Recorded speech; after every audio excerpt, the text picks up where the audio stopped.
देउवा जान्छ उहीँ पुग्छ, ए भाइ तपाईँ व्रत नबोल्नुहोस् भनिदिन्छ।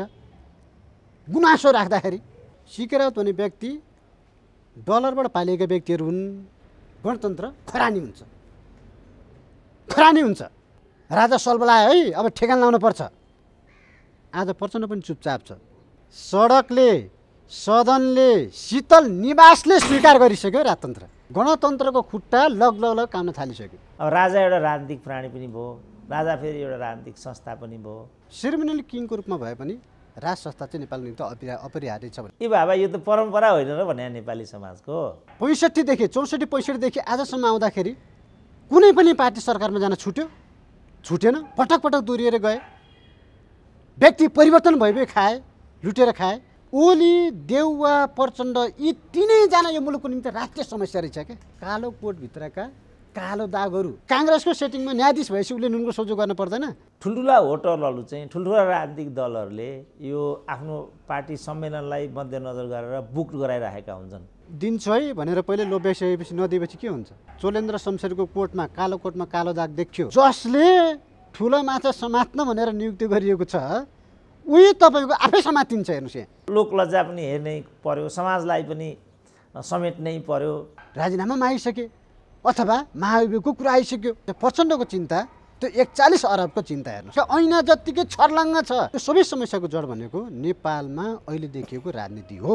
यो अवधिमा राजा भनेर कराउनेहरू पनि मैले त्यहाँ एकजना पनि देखिनँ। राजा के चाहँदो रहेछ, राजा कोसँग सहकार्य गर्न चाहँदा रहेछन् भन्ने कुरा त कसरी लुकिरहेकै छैन। त्यो मिति आउँदैछ, छठ पछाडि हेर्दै गर्नु होला। प्रोमो हो क्या यो, प्रोमो देखाएको हो। यो चियापान प्रोमो भयो। त्यसो हो, चियापान प्रोमो हो। हेर्नुहोस्, राज संस्था भनेको चाहिँ एउटा परम्परा र ढकौसलामा, चाकरीमा, स्वार्थमा चल्ने चाहिँ संरचना हो। यो अहिले न्यायालयले देखाएको अनुहार चाहिँ त्यस्ता हरकतहरूको नतिजा हो। चोलेन्द्र शमशेर त्यहाँ आफ्नो इच्छाले पुगेका होइनन्। अब राजनीतिक दलका नेताहरूले अमेरिकाको उपनिवेश बनाउँदैछन्। त्यस कारणले गर्दा राजतन्त्र चाहियो यो उपनिवेशबाट फुत्काउनको निमित्त र मुलुक बचाउनको निमित्त ज्ञानेन्द्र चाहियो भन्नु कारण त्यही हो। चोलेन्द्र त 4 प्रधान न्यायाधीशको घरमा यो बिचमा पुगेको भन्ने रिपोर्टिङ आज अखबारमा आइरहेको। प्रधान न्यायाधीशको घरमा तिमी किन गएका भनेर हामीले प्रचण्डमाथि प्रश्न उठायौँ। नवागन्तुकलाई उचित मर्यादा र स्थान दिनु परेन। मदन भण्डारीले चाहिँ आफू संसदीय दलको नेतै नबसिकन अनि प्रतिनिधि सभाको संसदीय दलको नेता मनमोहनलाई उपनेता सीपी मैनालीलाई किन बनाए त? जिपलाइन हेर्नुहोस्, म त कसो अब आत्महत्या भन्दै थिएँ न, बिचमा गएर सुर्गिनी पो लाउने हो कि घाँटिया भनेर हेर्नुहोस् भिडियो लाएनन् छन् कतै। बाढीको धान मात्रै बगाएको कुरा होइन नि, बाली बगाएको मात्रै कुरा होइन, रोग व्याधिहरू कति आउँछ हेर्नुहोस्। यहाँलाई कार्यक्रममा स्वागत छ। धन्यवाद, नमस्कार। हो, जनताले राजा भनेर स्वीकारिसकेको अवस्था होइन नि। अब हेर्नुहोस्, अब अहिले हेर्नुहोस्, अस्ति भिडियो मार्फत भिडियो सन्देश दिइसके पछाडि प्रजातन्त्र र राजतन्त्र फुल्न फल्नको निमित्त यो दुईटा अपरिहार्य छ भन्ने सन्देश त आयो नि। भनेको दलीय व्यवस्था मान्दिनँ भनेको होइन, तर बहुदलीय व्यवस्था प्रणाली माने पनि त्यहाँ राजतन्त्रको स्पेस चाहिँ हुनुपर्छ है भन्ने सन्देश त आयो नि। राजतन्त्रको स्पेस नहुँदाखेरि एउटा शक्तिलाई मात्रै पाखा लाउँदाखेरि चाहिँ कुनै पनि मुलुकमा चाहिँ राजतन्त्र अथवा मुलुकको समृद्धि, मुलुकको स्वाधीनता र राष्ट्रिय एकता चाहिँ बद्दु रहेनछ भन्ने कुरा चाहिँ त्यो सन्देशले पुष्टि गर्यो। र त्यति मात्रै होइन, अहिले भइरहेका गतिविधिहरूले पनि त्यो कुरा चाहिँ पुष्टि गरेको छ। र आज 77 जिल्लामा तपाईँलाई पृष्ठभूमि भनिहाल्नु भयो, फुलपातीको दिन भिडियो सन्देश आयो। हिजो मात्रै विभिन्न क्षेत्रका कलाकार, खेलाडीदेखि लिएर नेपालका प्रसिद्ध व्यक्तित्वहरूलाई उहाँले चियापान समारोह चाहिँ गर्नुभयो होटल सोल्टीमा। हिमानी ट्रस्टको आयोजना हिमानी ट्रस्टले गरेको थियो। कलाकारहरू एकजना पनि कलाकारहरू जो हिजो 62-63 को आन्दोलनमा गएका थिए नि ढुङ्गा हान्नको निमित्त, उहाँहरूको अनुहारमा एकजना पनि अनुहारमा चाहिँ तपाईँको त्यस्तो भाव थिएन क्या। त्यो बेलाको जस्तो भाव राजतन्त्र हाम्रो निमित्त समस्या हो है भन्ने भाव थिएन। हेर्नुहोस्, खुसियाली थियो, हर्ष उल्लास थियो। हेर्नुहोस् हिजो कार्यक्रम यसले के जनाउँछ भन्दा आम जनताहरू चाहिँ राज संस्थाको पक्षमा छन्। राज संस्था चाहन्छन् नेपालमा मियुको रूपमा मात्रै भए पनि भनेको अभिभावकको रूपमा भए पनि सेरेमोनियल भन्ने शब्द जुन आएको थियो नि त्यति बेला पनि सेरेमोनियल किङको रूपमा भए पनि राज संस्था चाहिँ नेपालको निम्ति अपरिहार्य छ भन्ने कुरा चाहिँ पछिल्लो तपाईँको घटनाक्रमहरूले पुष्टि गर्दै गएको छ। अब हिजोको चियापानमा जो गए ती राज संस्थाका पक्षधर हुन् भनेर बुझ्ने हामीले होइन, पक्षधर भन्दा पनि राज संस्था चाहन्छन् उनीहरूले भन्ने बुझ्नुपर्छ। पक्षधर मात्रै होइन, उहाँहरूको भित्री चाहना नै राज संस्था चाहने उनीहरूको चाहिँ त्यो भाव देखियो, लय देखियो कि अनुहारमा मुस्कान हेर्नुहोस् न, फेसियल एक्सप्रेसन हेर्नु न उहाँहरूको।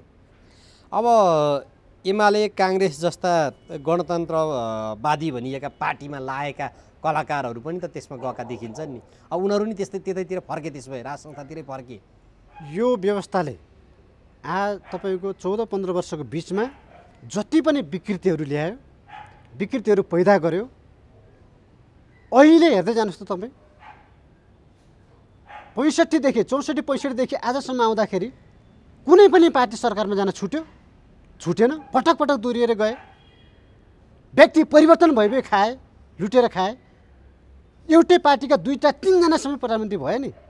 एमालेको 3जना भए पालै पालो, माओवादीको 2जना भए पालै पालो, नेपाली काङ्ग्रेसको मात्रै 1जना मात्र भएको चाहिँ त्यही पनि उनले पालो पालो खाइरहेका छन्। हेर्नुहोस्, सबै पार्टीले पालै पालो खाँदा पनि किन एकजनाले पनि राम्रो काम गर्न नसकेको त भन्दाखेरि ओली, देउवा, प्रचण्ड यी तीनैजना यो मुलुकको निम्ति राष्ट्रिय समस्या रहेछ क्या, मुलुकको राष्ट्रिय समस्या। ओलीले प्रचण्डलाई आरोप लाउँछन्, खासमा चाहिँ यो तीनैजना राष्ट्रिय समस्या रहेछ भन्ने कुरा उनीहरूको आफ्नै कर्मले, कुकर्मले पुष्टि गरे। हेर्नुहोस्, हिजो यिनै देउवा ओलीलाई प्रतिगमन गर्यो भन्थे होइन, यिनै प्रचण्ड ओलीले प्रतिगमन गर्यो भन्थे। आज हेर्दै जानुहोस् त आम नेपाली जनताले ओली र प्रचण्डले मिलेर प्रतिगमन गरे भन्छन्। हेर्नुहोस्, अझै तपाईँको अदालतलाई समेत मुछेर प्रतिगमन गरे यिनीहरूले भन्छन्। अहिले आजै केपी शर्मा ओलीले वडा अधिवेशन, आफ्नो पार्टीको वडा अधिवेशनको उद्घाटनमा 5 दलीय गठबन्धन जुन छ यिनीहरूले चाहिँ प्रतिगमन गरे भनिरहेका छन्। हो, त्यस कारण हेर्नुहोस्, ओलीले देउवालाई भन्ने, देउवाले प्रचण्डलाई भन्ने, प्रचण्डले झलनाथलाई भन्ने, झलनाथले माधव कुमारलाई भन्ने। हेर्नुहोस् है, भनेपछि यिनीहरू कोही पनि अछुतो रहन्छन् नि, त्यसै भनेको होइन होला नि यिनीहरूले पनि। यी सबै तपाईँको अछुतो छैनन्, यिनीहरू सबैमा धब्बा छ क्या। मात्र जनताले के भने कालो कोटभित्रका कालो दागहरू देख्न सकेनन् जनताले। आज यिनीहरूले अदालतलाई समय मुछेर चाहिँ कालो कोटभित्रको कालो दाग पनि देखाइदिए। हेर्नुहोस्, अदालतमा चाहिँ यो बिचमा प्रधान न्यायाधीश स्वयं नै पूर्व प्रधान न्यायाधीशहरूका घरमा डुल्नु भएको चर्चा आएको छ। हजुर, अदालत प्रधान न्यायाधीशले चाहिँ अहिलेको अवस्थामा पुर्याएको कि राजनीतिक दलका नेताहरूले? यो दुईवटा कुराहरू हिजोका दिनमा पनि हेर्नुहोस् है। पहिलो समस्या त नेपालमा राजनीतिक दलै भयो। हेर्नुहोस्, न्यायाधीश नियुक्ति गर्दाखेरि बल्खु दरबारको कोटा, कोटेश्वर दरबारको कोटा र सानेपा दरबारको कोटा भनेर न्यायाधीशको नियुक्ति गरियो हिजोको दिनमा। त्यति मात्र होइन, न्यायाधीश नियुक्ति भइसके पछाडि लड्डु बोकेर पार्टी कार्यालयमा गए यिनीहरू। हेर्नुहोस्, अनुहार तपाईँलाई झल्झल यहाँ तपाईँ हामीलाई थाहा छँदैछ कुन कुन न्यायाधीशहरू कुन कुन पार्टीका पकेटबाट आए भन्ने कुरा स्पष्टै छ। हेर्नुहोस्, त्यति मात्र होइन, यिनको त एउटा पकेटमा पार्टीको सदस्यता, अर्को पकेटमा न्यायालयको कार्ड छ क्या। अहिले पनि तपाईँले चेक गर्नु भने त्यो देख्नुहुन्छ। अनि त्यस पछाडि आफ्नो पार्टीको एमालेको सेटिङमा गइसके पछाडि उसले नुनको सोझो गर्दैन, काङ्ग्रेसको सेटिङमा न्यायाधीश भएपछि उसले नुनको सोझो गर्न पर्दैन, माओवादीको सेटिङमा न्यायाधीश भएपछि उसले नुनको सोझो गर्न पर्दैन। त्यसो भए चोलेन्द्र शमशेर अहिले जो प्रधान न्यायाधीश हुनुहुन्छ उहाँले कसको सेटिङमा काम गर्नु? समस्या के देखियो भने राजनीतिक दल देखियो। दलले यी विभिन्न अविच्छिन्न अङ्गहरूमा, सङ्गठनहरूमा, हेर्नुहोस् है, संवैधानिक अङ्गहरूमा हस्तक्षेप गर्न हुन्थेन। निष्पक्ष प्रधान न्यायाधीशले भाग खोजेको भन्छन् क्या। अहिले त त्यस्तो भनेको छैन नि। प्रधान न्यायाधीशले भाग खोज्नुभयो, आफ्नो जेठानलाई मन्त्री बनाउनु भयो, हठात उहाँले राजीनामा पनि दिइहाल्नु भयो। अब उहाँले राजदूतमा भाग खोज्नु होला भनेको त्यो भाग त अहिले राजनीतिक दलहरूले खोजेको होइन नि त। अहिले त प्रधान न्यायाधीश स्वयं नै भाग मागेर हिँड्नुभयो भन्ने छ नि त। पहिले दिन्छु है भनेर पहिले लोभ्याइसकेपछि नदिएपछि के हुन्छ? हामी दिन्छौँ, त्यस कारणले गर्दाखेरि यो काम गरिदिनु पर्यो भनेर काम गर्न लगाइसके पछाडि नदिए पछाडि के हुन्छ त्यसको परिणाम? कुन काम त्यसरी गराएको छन्? सेटिङमा काम भएन। परमादेश के आयो भने कि अब तपाईँ हामी स्पष्टै छौँ। अब अहिले सबैले बोल्न थाले, पूर्व न्यायाधीशहरूले बोल्न प्रधान न्यायाधीशहरूले बोल्न थाले, सेटिङमै भएको रहेछ भनेर। त्यो त लोकतन्त्र बचाएको रे। केपी शर्मा ओलीले चाहिँ संविधानलाई डिरेल बनाइदिए, संविधानलाई भड्खालोमा हाले, त्यही भएर प्रतिनिधि सभालाई पनि दुई पटक विघटन गरे, त्यसलाई बचाएको, संविधानलाई ट्र्याकमा ल्याएको भन्छन् नि त। तिनै पूर्व प्रधान न्यायाधीशहरू ओलीको विरुद्धमा अदालतसम्म साँठगाँठ गरेर गएका थिए। हेर्नुहोस् हिजो अदालतमा सुशीला कार्कीहरू गएको होइन, प्रतिगमन भयो भनेर अदालतले यस विषयमा निष्पक्ष निर्णय गर्नुपर्छ भनेर खबरदारी गर्न गएको होइन। तर उनीहरूले नि आज के भने, चोलेन्द्र शमशेरको कोटमा कालो कालो दाग देखियो, चस्मा नलागिकन हेरेर देखियो भने उनीहरूले भन्नु हुनुहुन्छ नि त। उहाँहरू भन्दै हुनुहुन्छ अहिले वरिष्ठ अधिवक्ताहरू भीमार्जुन आचार्यहरू, शम्भु थापाहरूले समेत ओलीले प्रतिगमन गर्यो भन्ने मान्छेहरू आज के भन्दै हुनुहुन्छ? यो कुराले के पुष्टि हुन्छ भने नेकपा एमाले, नेपाली काङ्ग्रेस, माओवादी केन्द्र, अदालत, अख्तियार यी सबै अहिले चाहिँ सेटिङमा चलेको छ भन्ने कुरा चाहिँ यो पछिल्लो घटनाले प्रष्ट पार्यो। त्यति मात्रै होइन, अब अदालतकै आयुक्तको पनि त त्यस्तै छ नि अभिगत। राजनारायण पाठक होइन 90 लाख घुस प्रकरणमा समातिए, जसले ठुलो माछा समात्न भनेर नियुक्ति गरिएको छ, उही तपाईँको आफै समातिन्छ। हेर्नुहोस् यहाँ अब यो अदालतको अहिलेको अवस्थामा चाहिँ कसले चाहिँ यो विकृत बनायो क्या न्यायालयलाई? हो यो हेर्नुहोस्, यो चाहिँ तपाईँको हिजोदेखि नै हो। मैले भने नि, जब न्यायाधीशहरूको नियुक्ति प्रक्रियामै दलीय भागभण्डा छ भने त्यहाँबाट छानिने प्रधान न्यायाधीश स्वयं कुनै न कुनै पार्टीको पकेटको हुन्छ। अहिलेको प्रधान न्यायाधीश पछाडि पकेटको हुन पुगे त। अब हेर्नुहोस्, उहाँ त तपाईँको आजसम्म चाहिँ कतैको पनि देखिनु भएको थिएन। हेर्नुहोस् है, पार्टीकै तपाईँको सदस्यताको हैसियतले, तर उहाँ चाहिँ सट्टाबट्टा लेनदेनमा चाहिँ माहिर हुँदो रहेछ। माहिर हेर्नुहोस्, त्यो कुरा त उहाँले योभन्दा अगाडि रञ्जन कोइरालाको सन्दर्भमा समेत जिल्ला अदालत, विशेष अदालत, उच्च अदालतले समेत दोषी ठहर्याएको व्यक्तिलाई, हत्यारा हो है यो दोषी हो भने मान्छेलाई 2 जनाको इजलासले उहाँलाई मौनमुक्ति दिनुभयो। त्यहाँबाट पनि पुष्टि भयो। त्यहीँबाट न्यायालयमाथि प्रश्न चिन्ह त्यहीँबाट उठ्न थालेको र प्रधान न्यायाधीशको कर्ममाथि त्यहीँबाट प्रश्न चिन्ह उठ्न थालेको। त्यही भएर मैले भनेको त्यतिखेर पनि हामी गणतन्त्र आयो भन्छौँ। प्रधान न्यायाधीश राणा छ, प्रधानमन्त्री राणाको ज्वाइँ छ, अनि तपाईँ गणतन्त्र खोज्नुहुन्छ? व्यक्ति भन्दा पनि व्यक्तिका कामले स्थापित हुने होला नि त। गणतन्त्र त गणतन्त्र हो। राष्ट्रपति किन विवादमा भन्दा काम संविधान सम्मत गरिदिएको, संविधानको दायराले दिएको काम गरिदिएको भए विवादमा आउनुहुन्न थियो, सभामुख विवादमा आउनुहुन्न थियो। तर संविधानलाई मिच्न खोजेको कारणले उहाँहरू विवादमा भयो।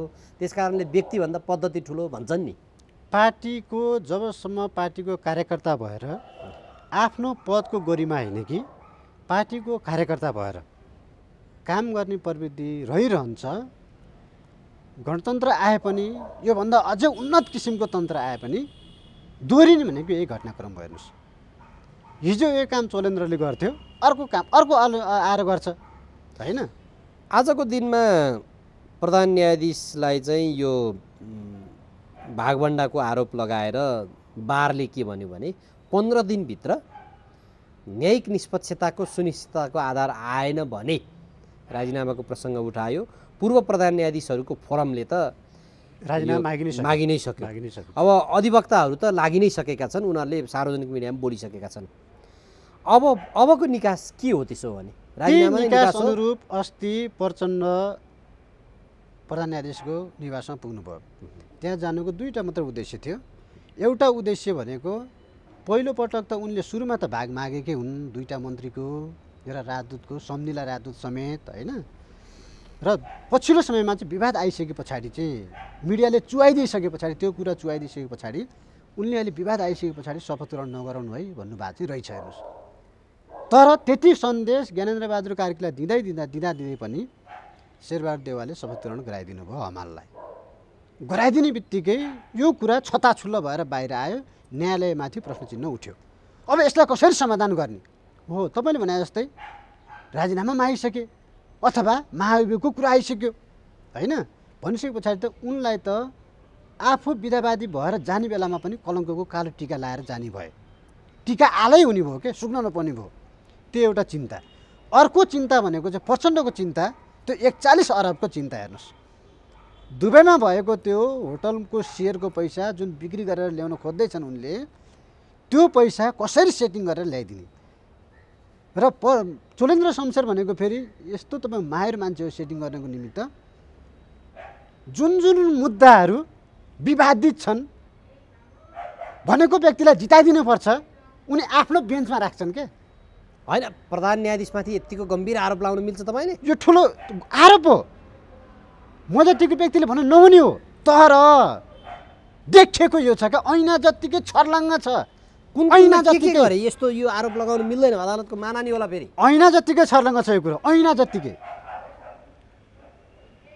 तपाईँलाई म भनौँ शम्भु थापाले एउटा टेलिभिजन कार्यक्रममा स्पष्ट भन्नुभएको छ न्यायाधीशहरू घुस खान्छन् हामी वकिलहरू घुस खाउँछौँ अनि कति खान्छन् घुस भन्दा मुद्दाको प्रकृति अनुसार माग्नुहुन्छ त्यो अनुसार हामी दिन्छौँ शम्भु थापाले भनेको कुरो राष्ट्रिय टेलिभिजनमा वरिष्ठ अधिवक्ता शम्भु थापाले राष्ट्रिय टेलिभिजनमा न्यायाधीशहरू प्रधान न्यायाधीशहरू घुस खान्छन् हामी घुस खुवाउँछौँ भन्नुभएको छ उहाँले होइन न्यायालय विकृत छ भन्ने त विभिन्न यसले न्यायालयमै गठन गरिएको एउटा आयोग हरिकृष्ण कार्की संयोजकत्वको आयोगले पनि प्रमाणित गरे उसले रिपोर्टै दिएको छ तर प्रश्न के हो भने यति बेला चोलेन्द्र शमशेर जबराज जो प्रधान न्यायाधीश छन् उनीमाथि हामीले यसरी चाहिँ आरोप लगाउन पाइन्छ मिल्छ न्याय भोलि मानानी होला फेरि दामोदर शर्माको सन्दर्भमा उहाँ पनि प्रधान न्यायाधीश हुनुभएको थियो नि सुशीला कार्की पनि प्रधान न्यायाधीश हुनुभयो अनुप्राज शर्माहरू पनि प्रधान न्यायाधीश भए उहाँहरूको विषयमा त राजनीतिक निर्णय गरेनन् नि त उहाँहरूले नगरिसके पछाडि उहाँहरूको विषयमा कहिले पनि विवादै आएन सुशीला कार्कीको त्यत्रो अन्तिम आवरमा चाहिँ नि महाभियोग लगाउने कुरा आयो गोपाल पराजुली त्यत्तिकै विवादित दीपक शर्मालाई त्यस्तै चाहिँ नि हुनै दिएनन् अब अहिले चोलेन्द्र शमशेर यो के भएको हो यो प्रधान न्यायाधीशहरूमाथि किन यस्तो होला त्यति बेला के भयो भने सुशीला कार्कीको सन्दर्भमा चाहिँ जुन प्रहरीको आइजिपीको सन्दर्भमा मुद्दाहरू थिए त्यो मुद्दाहरू प्रभावित हुन सक्छ भन्ने विपक्षी दलहरूको चाहिँ एउटा चाहिँ तपाईँ शङ्का थियो आशंका थियो जबकि उहाँले त्यस विषयमा कुनै पनि चाहिँ निर्णयहरू गरिदिनु भएन निष्पक्ष निर्णय उहाँले कुनै निमित्त चाहिँ उहाँले सिफारिस गर्नु भएन निष्पक्ष निर्णय हो त निष्पक्ष हो नि त्यति बेलाको निर्णय हो त्यतिबाट निर्णय निष्पक्ष निर्णय हेर्नुहोस् त्यो हामीले मान्नै पर्छ र अर्को कुरो भनेको रञ्जित रेको किताबमा आइसक्यो नि यो कुराहरू त तत्कालीन गृहमन्त्रीले आइजिपी छान्नको निमित्त मसँग राय माग्नुभयो भनेर विभिन्न निधिसँग त उहाँले तपाईँको प्रश्न चिन्ह उठाइसक्नु भयो त सरकारले गरेको निर्णयलाई तत्कालीन प्रधान न्यायाधीशले उल्टाइदिएको हो नि त त्यति बेलाको प्रश्न त्यस कारणले गर्दा हामीले के बुझ्नुपर्छ भने हाम्रो कार्यपालिका न्यायपालिका व्यवस्थापिका जति पनि अङ्गहरू छन् यी अङ्गहरू बिस्तारै एकपछि अर्को स्खलित हुँदै गए हेर्नुहोस् यिनका काम कारबाहीहरू स्खलित हुँदै गए र जनताले जुन किसिमको आशा र भरोसाको केन्द्र हो नि त न्यायपालिका भनेको त अन्तिममा जाने कहाँ कोही भएन जाने कहाँ आश गरेर जाने कहाँ त्यो न्यायालय होइन न्याय नपाए गोर्खा जानु भन्थ्यो अहिले सर्वोच्च जान्छन् हो ल हेर्नुहोस् है अब त्यही निकाय समेत कुनै दलको पक्षमा बसेर बिचमा बस्नुपर्ने मान्छे समस्याको समाधान खोज्नुपर्ने मान्छे न्यायिक निर्णय गर्नुपर्ने त्यो व्यक्ति त्यो पदको गरिमाको कुरा गर्दैछु मैले एकपट्टि ढल्केर तपाईँ निर्णय गरिदिन्छ पटक पटक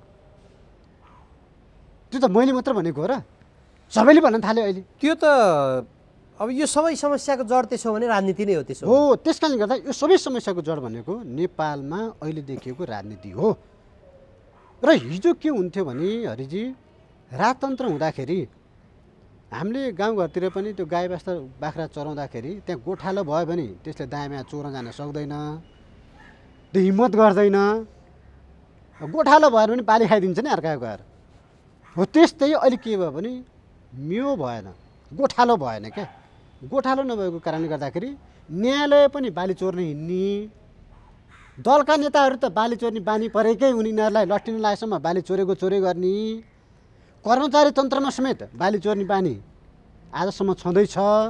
हिजो लाखमा भ्रष्टाचार हुन्थ्यो, आज करोड अरबमा भ्रष्टाचार ल हेर्नुहोस् यहाँ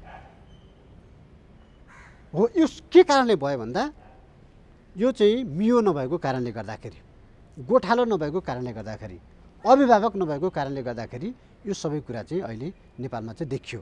र मेन समस्या भनेको चाहिँ राजनीतिक दलहरूले सबै ठाउँमा राजनीतिकरण घुसायो क्या। शिक्षामा पनि त्यस्तै छ हेर्नुहोस्, स्वास्थ्य क्षेत्रमा पनि त्यही छ होइन। सबै ठाउँमा चाहिँ राजनीतिकरण, अदालतदेखि लिएर प्रहरी प्रशासनदेखि लिएर सबै ठाउँमा चाहिँ तपाईँको निजामती क्षेत्रमादेखि लिएर सबै ठाउँमा राजनीतिकरण भयो। त्यस कारणले गर्दा अहिले हेर्नु न तपाईँको डिआइजीको पद खाली छ, आइजिपीको निम्ति नियुक्ति भन्ने के कुरो आइरहेको छ हेर्नुहोस्। अहिले पद खाली राखेर सेक्सन त भइहाले, तर अहिले त हामीले जान खोजेको चाहिँ यही न्यायालयकै सेक्सनमा। अब न्यायालयको यो अबको निकास के? राजीनामा चोलेन्द्र शमशेर जबराको राजीनामाले निकास निस्किन्छ? उहाँले नैतिकताको आधारमा उहाँसँग अलिकति पनि थोरै पनि नैतिकता बाँकी छ भने उहाँले राजीनामा दिनुको विकल्प छैन हेर्नुहोस्। उहाँले राजीनामा दिएपछि त अर्को त्यस्तै व्यक्ति आउँछ, यस्तै राजनीतिक दलका नेताले नियुक्त गरेको अर्को न्यायाधीश आउँछ, फेरि पनि विकृत भइरहेको छ नि त न्यायालय। त्यो छ, आउँछ, हामीलाई थाहा छ कतापट्टि कुन पक्षको आउँछ त्यो पनि थाहा छ, श्रृङ्खलामा को छ, को खुट्टा उचालेर बसेको छ त्यो पनि थाहा छ। तर उहाँलाई के हुन्छ भने एउटा अहिले चोलेन्द्र शमशेरको राजीनामा भइसके पछाडि नैतिकताको प्रश्न उठ्छ र गल्तीहरू नदोहोऱ्याउने त्यो ठाउँमा चाहिँ उहाँ पुग्नुहुन्छ। गल्ती गर्दाखेरि न्यायाधीशहरू यसै गरेर हटाइए क्या, पटक पटक। सुशीला कार्की पनि विवाद निकालेर हटाइयो, दीपक शर्मा त उहाँ अब चाहिँ प्रधान न्यायाधीश हुनै दिइएन उहाँलाई, गोपाल पराजुलीको यस्तै अनेक के निकालियो। अब जबकि त्योभन्दा अगाडि केही थिएन, प्रधान न्यायाधीश भएपछि अनेक निकालियो। यस्तो किन भइरहेछ यो प्रधान न्यायाधीशमाथि चाहिँ? सिस्टममाथि नै प्रश्न हो कि, यो प्रणालीमाथि नै प्रश्न हो। न्यायपालिकामाथि नै प्रश्न भनिसके पछाडि त माथिल्लो निकाय हो नि त, सबभन्दा माथिल्लो निकाय। व्यवस्थापिकामा प्रश्न छँदै थियो, कार्यपालिकामा प्रश्न छँदै थियो, न्यायपालिकामा चाहिँ प्रश्न सुरु भइसक्यो भनेपछि पछाडि सिस्टममाथिको प्रश्न चिन्ह अथवा गणतन्त्र नै नेपालको निमित्त अफाप सिद्ध भयो। अब गणतन्त्र धरापमा पर्यो, त्यसो भए परिसक्यो त। गणतन्त्रको खुट्टा लग काम्न थालिसक्यो। त्यति मात्र होइन, अस्ति राष्ट्रपतिज्यूसँग जुन एउटा अन्तर्वार्ता थियो त्यो अन्तर्वार्ताले पनि स्पष्ट हुन्छ कि इतिहासमा के व्यक्तिलाई अन्याय भएको छ भन्ने कुरा कोडिङ भएको छ। त्यहाँ हेर्नुहोस्, त्यो व्यक्ति भनेको को हो, कसलाई अन्याय भएको छ नेपालमा अहिले? तपाईँ हामीले प्रश्न देख्दैनौँ? कसले बेला बखतमा मुलुक गम्भीर सङ्कटमा पुग्यो भनेर विज्ञप्ति जारी गर्नुपर्छ, भिडियो सन्देश दिँदै हुनुहुन्छ। अन्याय कसलाई भएको?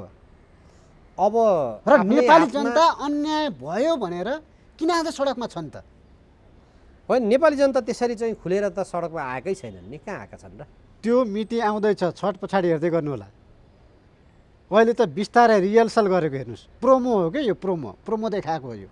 चियापान प्रोमो भयो त्यसो हो, चियापान प्रोमो हो यो हेर्नुहोस्। अब पुरा फिल्म त डिनर र सन्देश त्यो पनि प्रोमो हो हेर्नुहोस्। फुलपातीको प्रोमो, त्यसले कति तपाईँको भाइब्रेट गर्यो, हिजोको प्रोमोले कति ठुलो भाइब्रेट गर्यो। त्यस कारणले गर्दा यो राजतन्त्रको फिल्म त अब निरन्तर चलिरहने हिसाबको गइसक्यो हेर्नुहोस्। तर पूर्व राजाले हिजोको दिनमा जो व्यक्तिहरू राजावादी भन्छन्, आफू राजा निकट भनेर चिनाउँछन्, तपाईँ स्वयं नै राज संस्थाको पक्षधर राख्नु भएको छ, कसैलाई नि बोलाएन नि किन? होइन, उहाँहरूको चरण छ हेर्नुहोस्। विभिन्न क्षेत्रका कलाकार, खेलाडी होइन, हामीले नै देखो यो। मैले तपाईँलाई पहिलोपटक भने मैले नै स्वयं तपाईँको सुझाव दिएको उहाँको सल्लाहकारहरूलाई भेट्दाखेरि यसरी काम कारबाही अगाडि बढाउनुपर्छ। पहिलो कुरो मैले नै भनेको राजा आफै पहिला खेलाडी र कलाकार किन? सबैभन्दा मूल नीति त राजनीति हो। राजनीतिसँग व्यक्तिको आस्था जोडिन्छ भने पहिला राजनीतिबाट पो सुरु गर्नुपर्ने त। सबैसँग भइरहेको छ।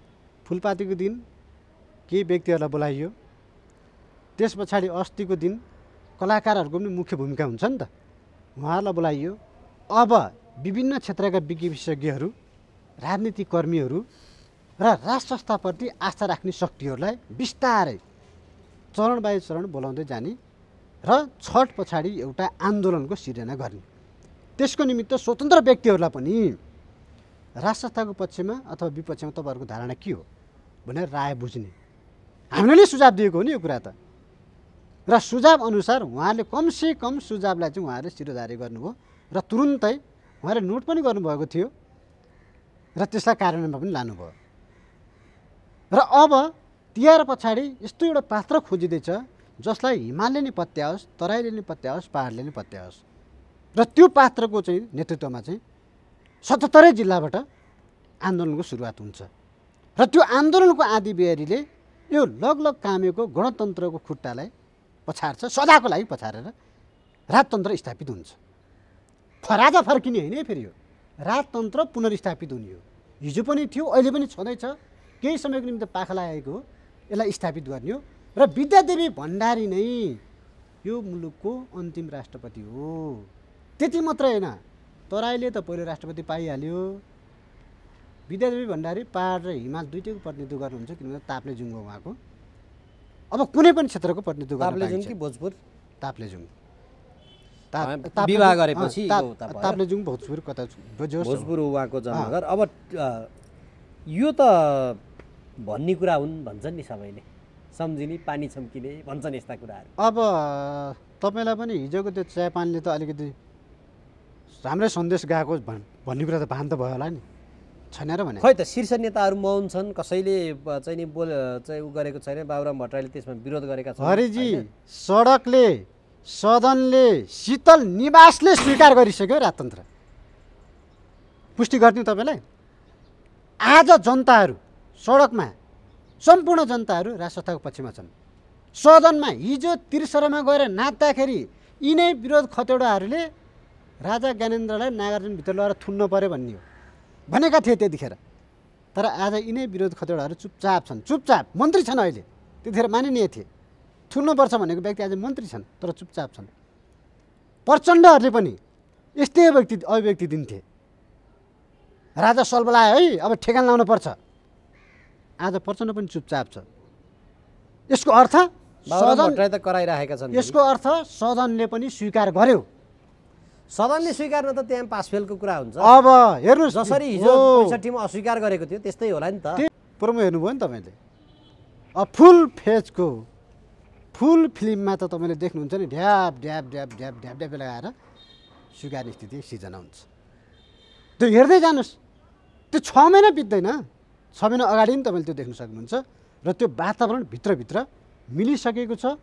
राष्ट्रिय अन्तर्राष्ट्रिय शक्तिदेखि लिएर सम्पूर्ण क्षेत्रका कलाकार, खेलाडी, कृषक, श्रमिक, मजदुर, कर्मचारी तन्त्र, सुरक्षा निकायहरूमा समेत अहिले बहस सिर्जना भइसकेको छ। तपाईँलाई थाहा छ यही बिचमा 6 वटा टोली भारतीय टोलीहरू नेपाल आइसक्यो। 6 वटा टोलीहरू नेपाली काङ्ग्रेसको आइसके पछाडि जाँदै हुनुहुँदो रहेछ। आइसके पछाडि नेपाली काङ्ग्रेसको पनि 3 वटा टोली भारत गइसक्यो, 3 वटा। र पछिल्लो समयमा राजाको अभिव्यक्ति आइसके पछाडि, बाबुराम भट्टराईको विज्ञप्ति आए पछाडि जुन प्रतिक्रिया आयो बाबुराम भट्टराईको, अरूको कसैको आएन। त्यस पछाडि भर्खर भारत भ्रमणबाट आउनुभएको प्रकाश रण महत र बाबुराम भट्टराईको चन्द्रगिरीमा डिनर थियो। त्यस पछाडि दोहोरो बाबुराम भट्टराईको नि मुख फुटेको छैन, बोली फुटेको छैन। तपाईँले सुन्नुभएको छ दोहोरो बोली फुटेको? दोहोरो बोली फुटेको छैन। पारिवारिक तपाईँको जम्का भेट भयो चन्द्रगिरीमा उहाँहरूको, भारतबाट आउने बित्तिकै। भारतमा पनि पहिला दिल्ली जानुभयो, दिल्लीबाट आदित्यनाथलाई भेटेर आइसके पछाडि उहाँको प्रकाश रण महतको। र प्रकाश रण महत भनेको चाहिँ शेरबहादुर देउवाको दाहिने हात, तपाईँलाई पनि थाहा छैन। त्यो त म बुझ्छु, त्यो त प्रश्न छ भनेको सरकारको धारणा हो भनेको मैले। तर सरकारको आधिकारिक रूपमा उनी गएका थिए, मैले बुझेँ। तर शेरबहादुर देउवा चाहिँ अथवा प्रधानमन्त्री नेपालमा बन्ने साथै भारतमा जाने प्रचलन थियो। तर भारतमा योचोटि उहाँ जानु हुनुहुन्न। उहाँको पहिलो भ्रमण त ब्रिटेनबाट हुन गइरहेको छ। भारतसँग त उहाँको चाहिँ त्यो खालको तादात्म्यता पहिलाको अहिलेको सरकारसँग त कसरी चाहिँ नि नजिक रहेर भन्ने खालको पनि विश्लेषण गर्छ नि मान्छेहरू। यो औपचारिक भ्रमण र अनौपचारिक भ्रमणले अर्थ राख्छ। हेर्नुहोस्, भारतको निमन्त्रणालाई नै अस्वीकार गरेर ब्रिटेन गएको होइन पहिलो कुरो। दोस्रो कुरो अमेरिकन प्रतिनिधिहरूसँग समेत त्यहाँ भेट हुने वातावरण मिलिसके पछाडि जाने कुरो राम सहाय प्रसाद यादवको थियो वातावरण मन्त्रीको, हेर्नुहोस् है लिस्टमा नाम। तर अघिल्लो दिन के भयो भने अमेरिकी दूतावासले अमेरिकाका व्यक्तिहरू समेत जो एमसिसी परियोजनासँग सम्बन्धित छन् उनीहरूसँग र त्यहाँका प्रमुख व्यक्तिहरूसँग पनि होइन भेटघाटको वातावरण मिलाइदिइसके पछाडि मै जानुपर्छ भन्ने स्थितिमा उहाँ पुग्नुभयो र उहाँले यो औपचारिक निमन्त्रणाको हिसाबले गएको होइन, एउटा कार्यक्रममा गएको हो नि त। बेला सरकारको भ्रमणमा गएको होइन नि त, निमन्त्रणा गएको होइन नि, यो त कार्यक्रममा गएको हो नि। ठिक छ। उहाँ हिजो पनि तपाईँको प्रचण्ड पनि पहिलोपल्ट प्रधानमन्त्री हुँदाखेरि चिनमा तपाईँको चिन सरकारको निमन्त्रणा स्वीकार गरेर गएको होइन नि त। एउटा फुटबल आयोजना अथवा खेलकुद के आयोजना थियो त्यो आयोजनामा जानुभएको। तर उहाँको पहिलो भ्रमण चाहिँ भारतबाटै हुन्छ। ल ठिक छ। अब उहाँको औपचारिक भ्रमण भारतबाट होला। अनि यो गठबन्धन त्यहाँ त गणतन्त्रको लागि लडेका माओवादी पार्टी पनि छ, गणतन्त्र हाम्रै कारणले आयो भन्छन् उनीहरू। अहिले पनि उनीहरूको एक नम्बरको दाबी यही नै छ। कसरी यो गठबन्धन अगाडि बढ्छ त्यस्तो हो नि? सरकारमा चाहिँ नि एउटा चाहिँ ठुलै भाँडभैलो आउँदैन? अब हिजोको देव गुरुङको अभिव्यक्तिबाट चाहिँ एमसिसी परियोजना देउवाजीले पास गर्ने हिसाबले अगाडि बढ्नु भयो भने त्यो त प्रधानमन्त्रीले भनिसक्नु भएको छ। उहाँले भनिसक्नुभयो र उहाँको प्रतिक्रिया पनि आइसक्यो। गठबन्धन टुट्छ, देउवाले राजीनामा दिनुपर्छ, सरकारबाट बाहिरिनुपर्छ भन्ने कुरा देव गुरुङको मुखबाट आइसक्यो। र योभन्दा केही समय मात्र अगाडि केपी शर्मा ओलीले यो सरकार ढाल्नलाई कति दिन लाग्थ्यो? जम्मा 7 दिन, एक हप्ता भन्नुभएको छ होइन? हो। भनिसकेपछि अब हेर्नुहोस् है, देउवाको त्यो ब्रिटेन बेलायतमा भ्रमण, त्यहाँ अमेरिकन प्रतिनिधिहरूको भेटघाट, यता ओलीको बोली हेर्नुहोस् है। यहाँ तपाईँको यो कस्तो मिलेको के संयोग होइन कि यो मिलाएको कुराहरू हो, हेर्नुहोस् सेटिङ हो। र यतापट्टि तपाईँको ऋषि दामलाई तुरुन्त ल्याएर फेरि देव गुरुङलाई के हो तपाईँहरूको कुरा भनेर बोल्न लाउने, हेर्नुहोस् प्रतिपक्षमा राख्नको निमित्त सरकार। त्यो त ऋषिसँगको अन्तर्वार्तामा झलनाथ खनालले गठबन्धन नै टुट्छ यदि एमसिसी आयो हेर्नुहोस् है टुटाउन खोजिएको छ नि त। यहाँ त एमसिसीले नै तपाईँ गठबन्धन टुटाउन खोजिएको छ। एमसिसी नै एउटा हतियार हो। अब गठबन्धन टुट्छ एमसिसी अगाडि हो। बढ्ने हो। त्यस कारणले गर्दाखेरि एमसिसी परियोजना एक स्टेप मात्र अगाडि बढ्यो भने पनि देवालले त भनिसक्नुभयो प्रधानमन्त्रीले त तिहार पछाडि तुरुन्त पास हुन्छ भनेर होइन। संशोधन के को आवश्यकता छ?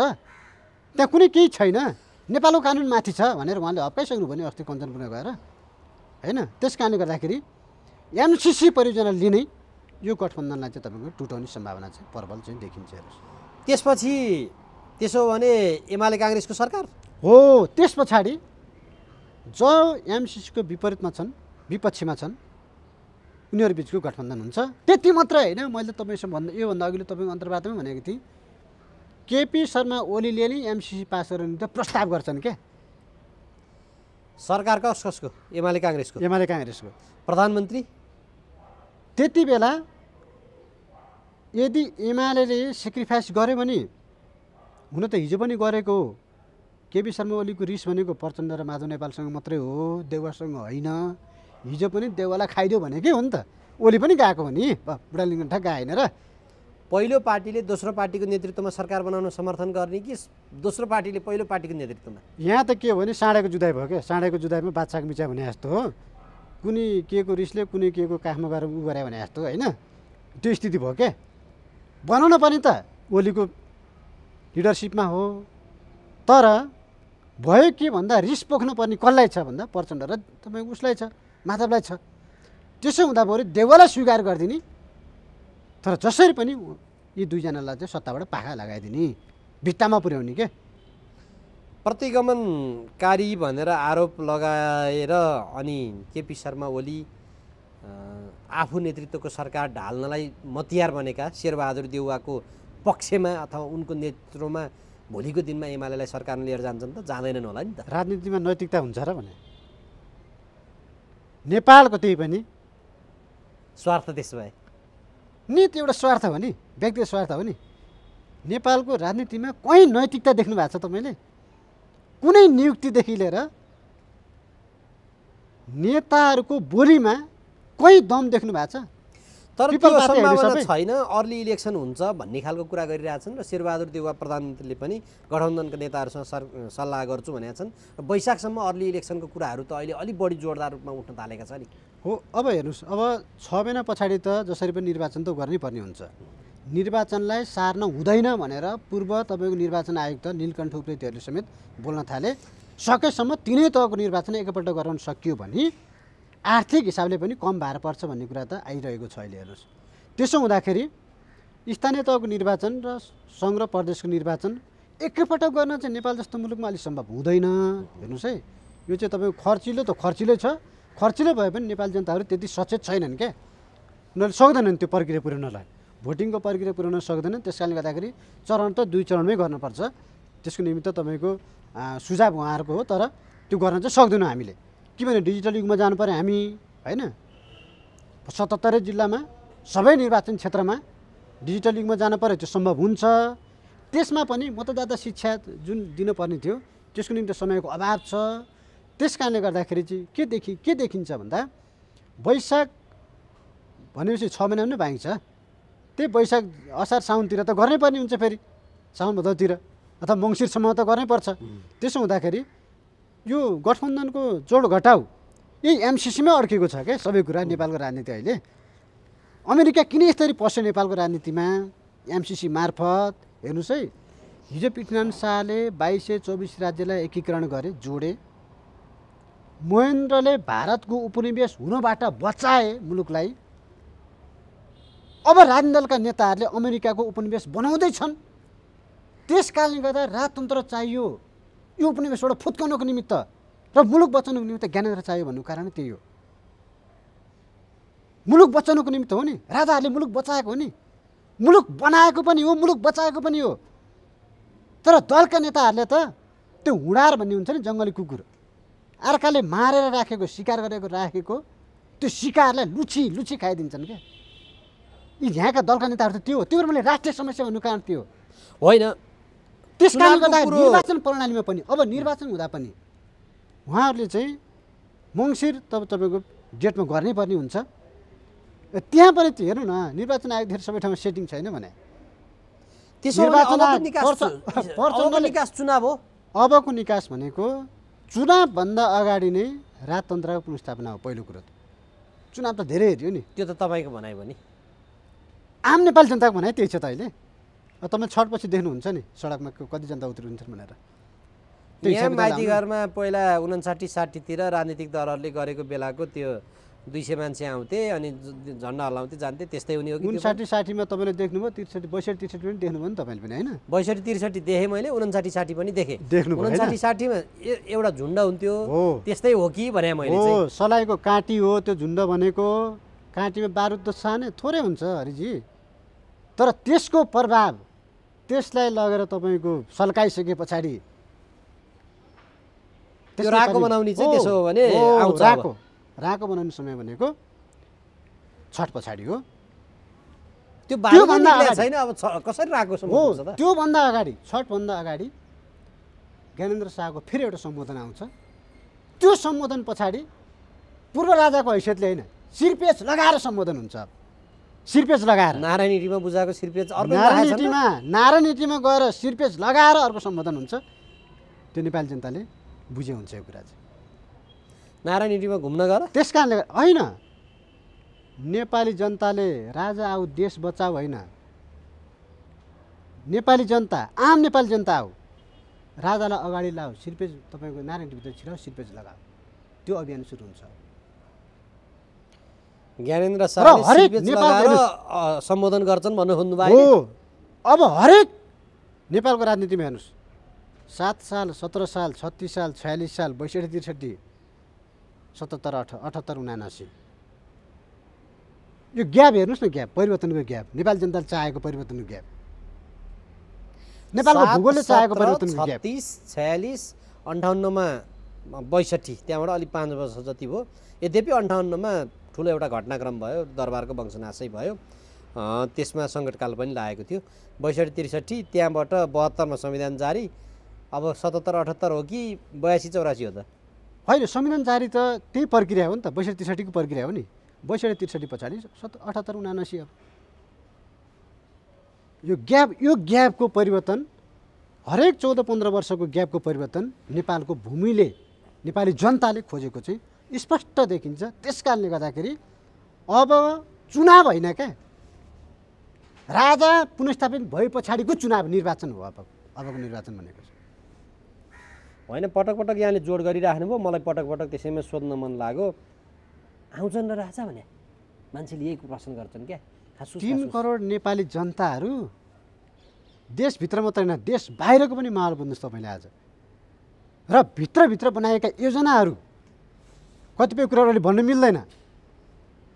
हिजो 62-63 आन्दोलन हुँदाखेरि जसरी काठमाडौँ, भक्तपुर, ललितपुरका गल्ली गल्लीबाट कसरी आन्दोलन गर्ने भनेर स्केच तयार भएको थियो नि, त्यस्तै स्केच तयार भएर आन्दोलनको सुरुवात हुन्छ हरिजी। त्यस पछाडि तपाईँलाई भने जस्तो त्यो बारुद त्यही दिन कोरिन्छ र त्यही दिनबाट तपाईँको आगो लाग्छ, गणतन्त्र खरानी हुन्छ। ल ठिक छ, हामी छठपछि अर्को अन्तर्वार्ता गरौँला, यो रेकर्डेड छ है त।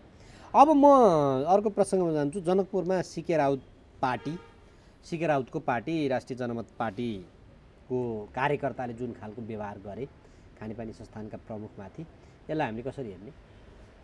यो चाहिँ एउटा कानुनी राज्य भएको मुलुक, विधिको शासन चाहिँ यहाँ एउटा पार्टीको कार्यकर्ताले हिजो प्रचण्डले गरे जस्तो जनसरकारले भौतिक कारबाही गर्थ्यो नि, 2टा श्रीमती बिहा गर्यो, तास खेल्यो, रक्सी खायो भने चोकमा लाने, हातखुट्टा बाँध्ने, अनि त्यो के हुन्छ, त्यो सिलौटो के हुन्छ, सिलौटोले लोहोरामा पिछे जस्तै पिस्ने होइन, के लोहोरोले सिलौटोमा पिछे जस्तै पिस्ने काम गर्थ्यो।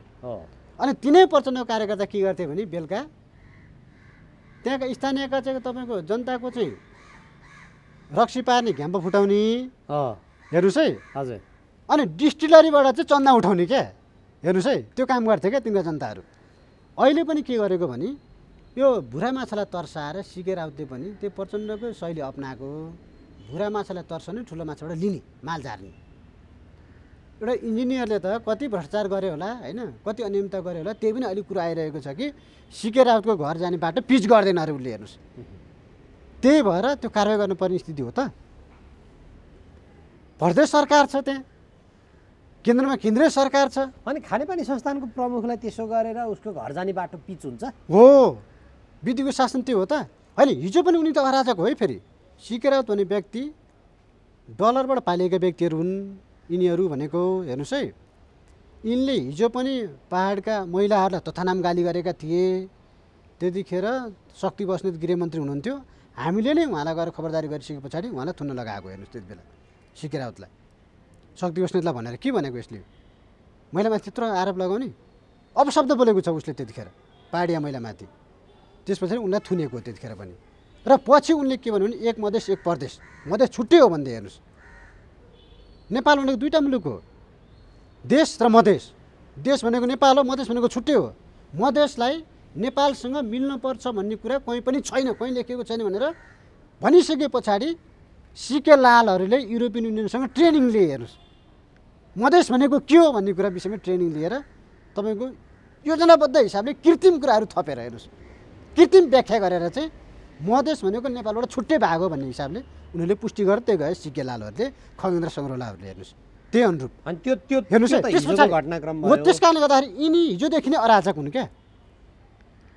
फेरि के छ भने यिनकै पार्टीमा सबभन्दा बढी अहिले इन्जिनियर डाक्टरहरू छन्, फेरि हेर्नुहोस्। होइन, प्रश्न त्यता रहेन। अब सीके राउतलाई पक्रेर कारवाही गर्ने कि त्यहाँनिर जसले त्यो कारवाही गरे, कालो त्यो मोसो दले, हिलो दले, नाङ्गे झार बनाए, उनीहरूलाई चाहिँ कारवाही गर्ने? अब त त्यहाँ त 22-23 जना तुलका कार्यकर्ता पक्रा परिसके, भोलि यहाँ विरोध हुन्छ, भोलि चक्का जाम हुन्छ, के हुन्छ, छुट्ने, अनि व्यक्तिको मान सम्मान इज्जत चाहिँ गयो हो। यही हो प्रश्न चिन्ह, हेर्नुहोस्।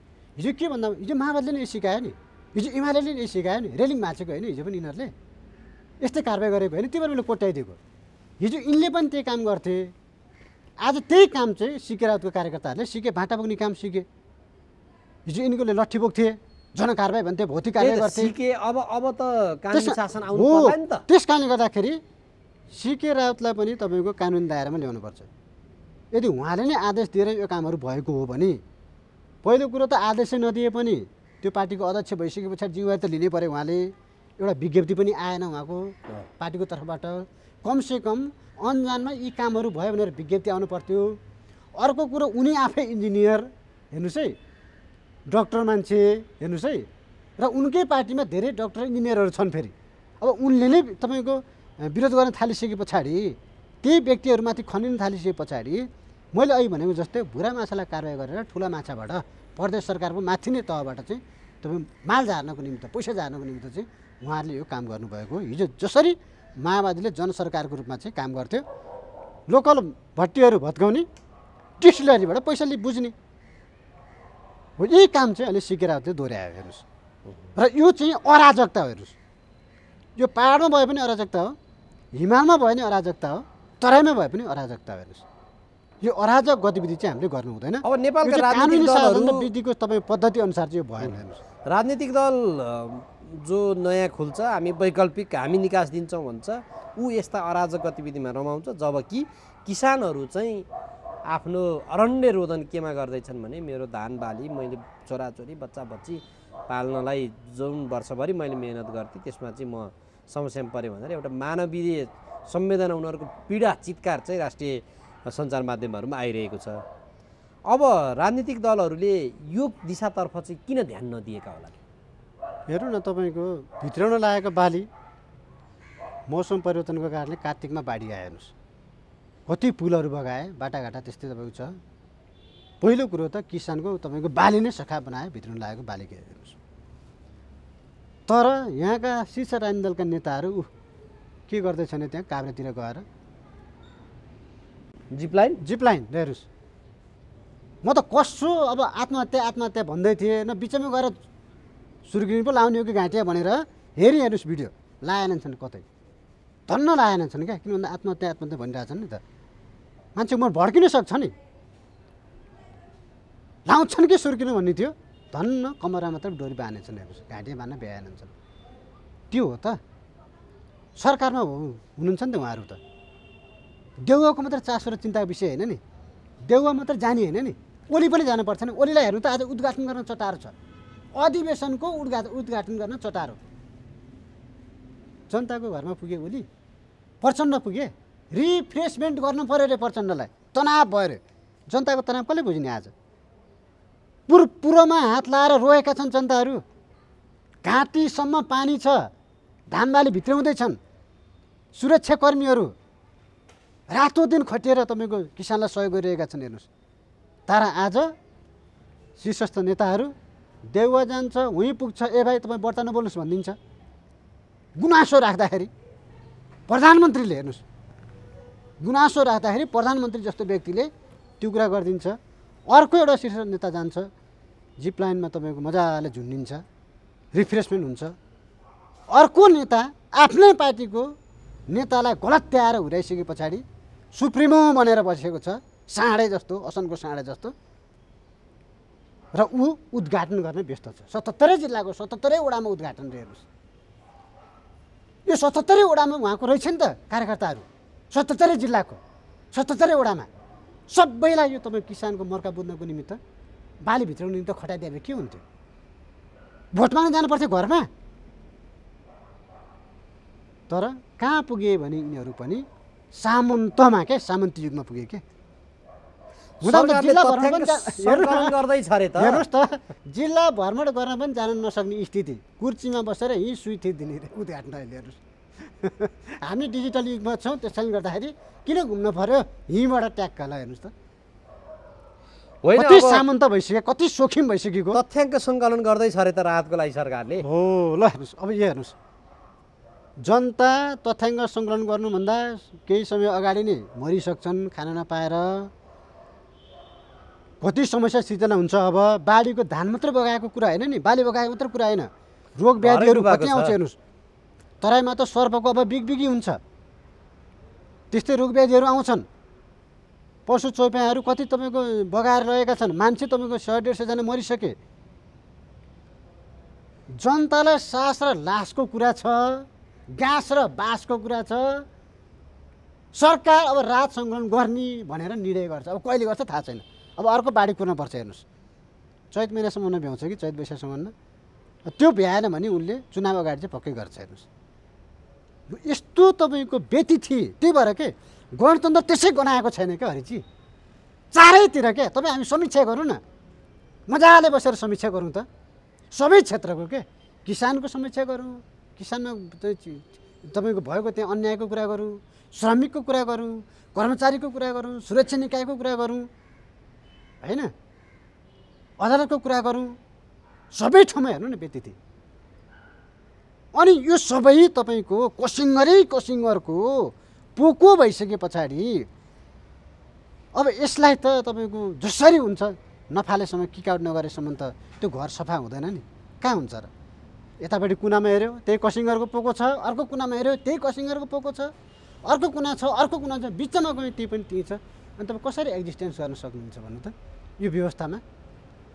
त्यही भएर म बाध्य भएर के, म नि हिजो त यो व्यवस्थाको विरोधमा हिँडेको हो नि त, राज संस्थाको विरोधमा हिँडेको होइन र ६५ आन्दोलनमा लाठी खाएको हो नि। सटरभित्र बस्दा पनि आर्मीले घोची त्यो बन्दुक नालले यहाँ तपाईँ घाउले छ नि, मेरो पनि गएकै हो त्यति बेला राज संस्थाको विरुद्धमा। एउटा व्यक्ति मान्न सकिन्छ र? राजाको छोरो भयो भन्दामा, जेठो छोरो भयो भन्दा राजा मान्न सकिन्छ र भन्ने व्यक्ति मै हो त्यतिखेर। हेर्नुहोस् तर आज बुझ्दै जाँदाखेरि जनताको छोरो राष्ट्रपति, जनताको छोरी राष्ट्रपति, तराईले राष्ट्रपति पायो, हिमाल पहाडले राष्ट्रपति पायो, पूर्वले प्रधानमन्त्री पायो, पश्चिमले प्रधानमन्त्री पायो, मध्य क्षेत्रले प्रधानमन्त्री पायो, तै पनि हुँदैन। र समस्या चाहिँ कहाँ रहेछ त भनेर बुझ्दै जाँदाखेरि समस्या हाम्रै राजनीतिक दलभित्र रहेछ, त्यो राज संस्थामा होइन रहेछ। त्यति बेला पनि यिनीहरूले नै राज संस्थालाई चाहिँ आफू गल्ती गर्ने, दोष उता थुपारिदिने र नेपाली जनता गणेश मानले भने जस्तै भेडाको रूपमा चाहिँ जहिले पनि पछि लाग्ने प्रवृत्ति। 15 लाख त छन् नि यिनका कार्यकर्ता त, होइन, सक्रिय सदस्य त, बाँकी त सबै न्युट्रल होइन। तर पनि देशको पक्षमा, परिवर्तनको पक्षमा नेपाली जनता आउनै नसक्ने, सडकमा आउनै नसक्ने, मतदाताकै हिसाबले पनि 1.5 तपाईँको 1.25 करोड त छ नि अहिले पनि मतदाताहरू, तै पनि आउन नसक्ने। हेर्नुहोस् हो, त्यस कारणले गर्दाखेरि अहिले चाहिँ हामीले यो दलले आजसम्म सिर्जना गरेको भ्रमलाई चिर्नुपर्छ र यी कसिङ्गरहरू, प्रत्येक कुनामा भएका कसिङ्गरहरूलाई चाहिँ सफा गर्नै पर्छ भन्ने हिसाबले मैले शुद्ध के अनुभव गरेँ, म प्रयोग भइछु हिजो ६२-६३को आन्दोलनमा। त्यस कारणले गर्दाखेरि अब मैले बुझिसकेपछि मैले बुझाउनु पर्छ भनेर राज संस्थाको एक सूत्रीय एजेन्डा लिएर हिँड्नुपर्ने कारण त्यो। हेर्नुहोस् तपाईँले पटक सोध्नुभयो, त्यही गर्दा मैले स्पष्ट पारेको। हेर्नुहोस् अब त्यसो भने तपाईँको यो भनाइ अघिनको अनुसार छठपछि यहाँ ठुलै हलचल फेरि आउँछ। ठुलो हलचल, आन्दोलनको आधी बेरी सुरुवात हुन्छ, यो प्रोमो हो। त्यस पछाडि ठुलो पर्दा भन्छ नि, ठुलो पर्दाको फिल्म 77 जिल्लाबाट तपाईँ हामीले देख्न पाउँछौँ। नेपाली जनताले नै फिल्ममा खेल्ने भए, नेपाली जनताले नै, आर्थिक शक्ति नै फेरि यहाँ त नेपाली जनताले नै, अर्ग्यानिक प्राकृतिक हिसाबको हुन्छ त्यो, कृत्रिम होइन। कृत्रिम हुँदाखेरि त यस्तो हेर्नु, हेर्नुहोस् 10-12 वर्षमा कहिले भारतको पक्षमा जानुपर्ने, बोल्नुपर्ने कि एमसिसी मात्रै यो तपाईँको राष्ट्रघाती चिज हो र? बिआरआईको कुरो थिएन, खै त बोले जनता, बिमस्टेकको कुरा छैन, सार्क किन आज तपाईँको साइड लाग्यो, किन बिमस्टेक आयो त्यो थाहा छैन नेपाली जनतालाई, तर किन बोल्दैन नि भन्दा सबै कुरा छाना नाना र खाना जताबाट आउँछ त्यतैको गाना भयो क्या। यहाँ सबभन्दा ठुलो कुरो त्यही हो, सबै काम यसले गरे। हेर्नुहोस् र आन्तरिक रूपमा चाहिँ सबै सेटिङले। हुन्छ, हाम्रो समय सकियो। म यहाँलाई आफ्नो अमूल्य समयको लागि धन्यवाद र आभार व्यक्त गर्छु। धन्यवाद, नमस्कार। पूर्व राजाले जुन खालको सन्देश फुलपातीको दिनमा दिए, त्यो दिन उनले के डिनरको आयोजना गरे, त्यस पछाडि सोल्टी होटलमै यो कार्यक्रम गरे, यो श्रृङ्खलाबद्ध रूपमा चाहिँ एकपछि अर्को गरी उनले चाहँदाखेरि एकैचोटि गर्न सक्थे।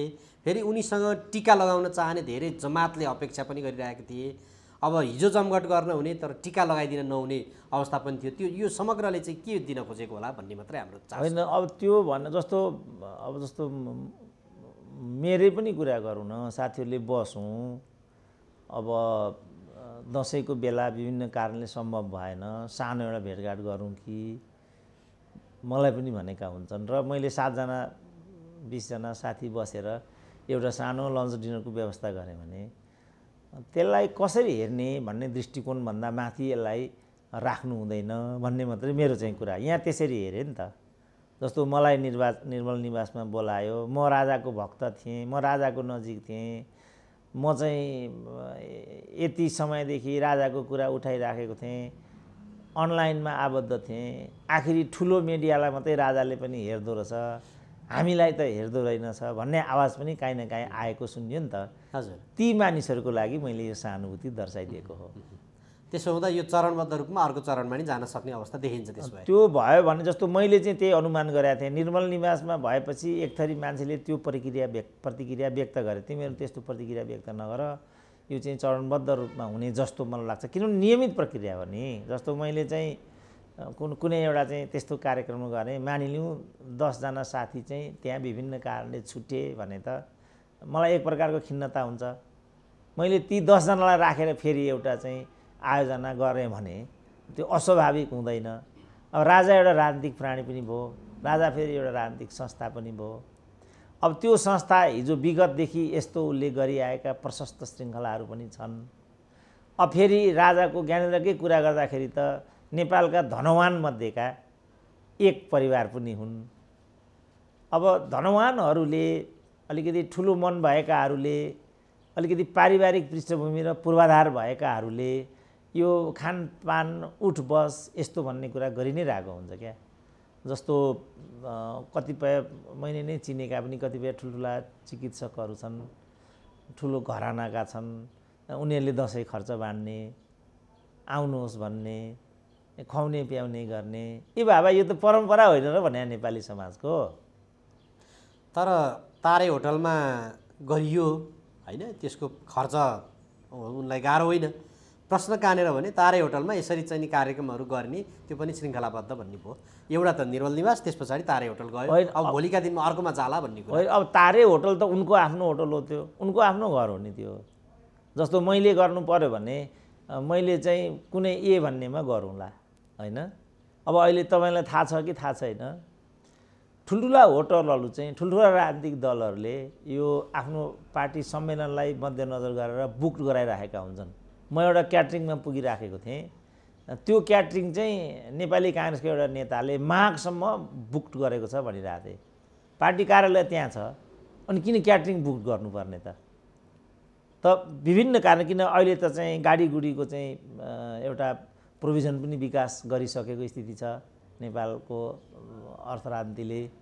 अब भेहिकल कहाँ व्यवस्थापन गर्ने भन्ने कुरा, त्यसको लागि पार्किङको पूर्वाधारहरू चाहियो। त्यो अनुसार उनीहरूले चाहिँ त्यो व्यवस्थापन गरिराखेका हुन्छन् होइन। मैले छोरीको बिहा गर्दाखेरि कतिपय भिआइपीहरूलाई आवागमनमा सजिलो होस् भन्ने हिसाबले, सुरक्षाको हिसाबले पनि छोरीको बिहा मैले तर्जुमा गरेको थिएँ। म सक्थेँ कि सक्दैन थिएँ त्यो मेरो समस्या भयो। तर मैले त्यो बिहा मेरो लागि मात्रै गरेको थिइनँ नि त समाजको लागि। त्यसो भने त घरैमा सुटुक्क एउटा टिकोटालो लगाएर छोरी कन्यादान गरिदिएको भए त भइहाल्थ्यो नि।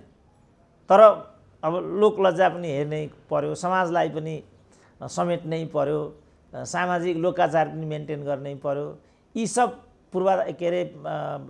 औपचारिकताहरू त हुन्छन् नि त। डाक्टर साहब, त्यसो हो भने यो नियमित प्रक्रिया थियो भनेर हामीले यसलाई बुझ्दा हो। किनभने कतिपय मानिसहरूले यो अहिले राजाको प्रसङ्ग अलिक बढी मात्रामा उठेको कारणले फुलपातीको दिनको सन्देश, यो बिचमा विकसित भएका घटनाक्रम, जसरी उग्र क्रान्तिकारी कम्युनिस्ट भनिएकाहरू चाहिँ जसरी राज संस्थाको पक्षधरमा लागे, त्यसपछिका घटनाक्रममा यो घटना विकसित भएको भएर मात्रै हामीले यसमा चासो राख्यौँ। त्यसो भन्दा तिनै मान्छेहरू त्यहाँ निमन्त्रित हुनुपर्थ्यो, ती मान्छे त त्यहाँ आमन्त्रित छैनन्। यो अवधिमा राजा राजा भनेर कराउनेहरू पनि मैले त्यहाँ एकजना पनि देखिनँ। परम्परावादी, यथास्थितिवादी, पुरानो सोच भएका, पुरानो प्रवृत्ति भएका, कुनै न कुनै रूपमा राजासँग जोडिएका, दरबारसँग जोडिएका मान्छेहरूकै अनुहार मैले त्यहाँ देखेँ त। यसबाट राजा के चाहँदो रहेछ, राजा कोसँग सहकार्य गर्न चाहँदा रहेछन् भन्ने कुरा त कसरी लुकाएर लुकिरहेकै छैन। यो बिचमा राजाको चर्को कुराकानी गर्ने 4-5जना मैले पनि चिनेको थिएँ। उनीहरूको पनि मैले रोदनै सुने। उनीहरू त्यहाँ आमन्त्रित छैनन्। परम्परागत मानिसहरू नै त्यहाँ आमन्त्रित छन्। जे अनुहारहरू देखियो त्यस्तै अनुहारहरू त्यहाँ देखिए त। अघि मैले भने जस्तो कैयौँ अनलाइनहरूले कैयौँ युवा पत्रकारहरूले र अन्यहरूले पनि राजासँग जोडिएका विषयवस्तुहरू उठान गर्ने, त्यसलाई चाहिँ भाइरल बनाउने, ब्रेकिङ न्युज बनाउने इत्यादि गर्ने गरिरहेको थिएँ। तीमध्ये एकजनामै मैले त्यहाँ अनुहार देखिनँ। त्यसकारण यो राज संस्था भनेको चाहिँ एउटा परम्परा र ढकौसलामा, चाकरीमा, स्वार्थमा चल्ने चाहिँ संरचना हो। भनेपछि त्यस्तै स्वार्थमा चलिएका अथवा त्यहाँभित्र त्यो चाहिँ चाकडीमा रमाउनेहरूलाई मात्रै डाकिएको भनेर बुझ्दा मिल्छ?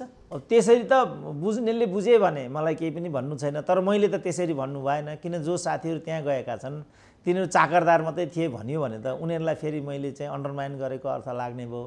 खालि म के भन्छु भने राजालाई ऐतिहासिक दृष्टिकोणले, राजालाई सैद्धान्तिक दृष्टिकोणले, राजालाई सङ्गठनात्मक दृष्टिकोणले, राजालाई बदलिएको परिवेशमा बुझ्ने, व्याख्या गर्ने र त्यसको कतिपय अवस्थामा वकालत र पक्षपोषण समेत गर्नेहरू पनि मैले देखेको सुनेको छु। उनीहरूलाई मैले त्यहाँ आमन्त्रित पाइनँ। मैले भनेको चाहिँ यति मात्रै हो।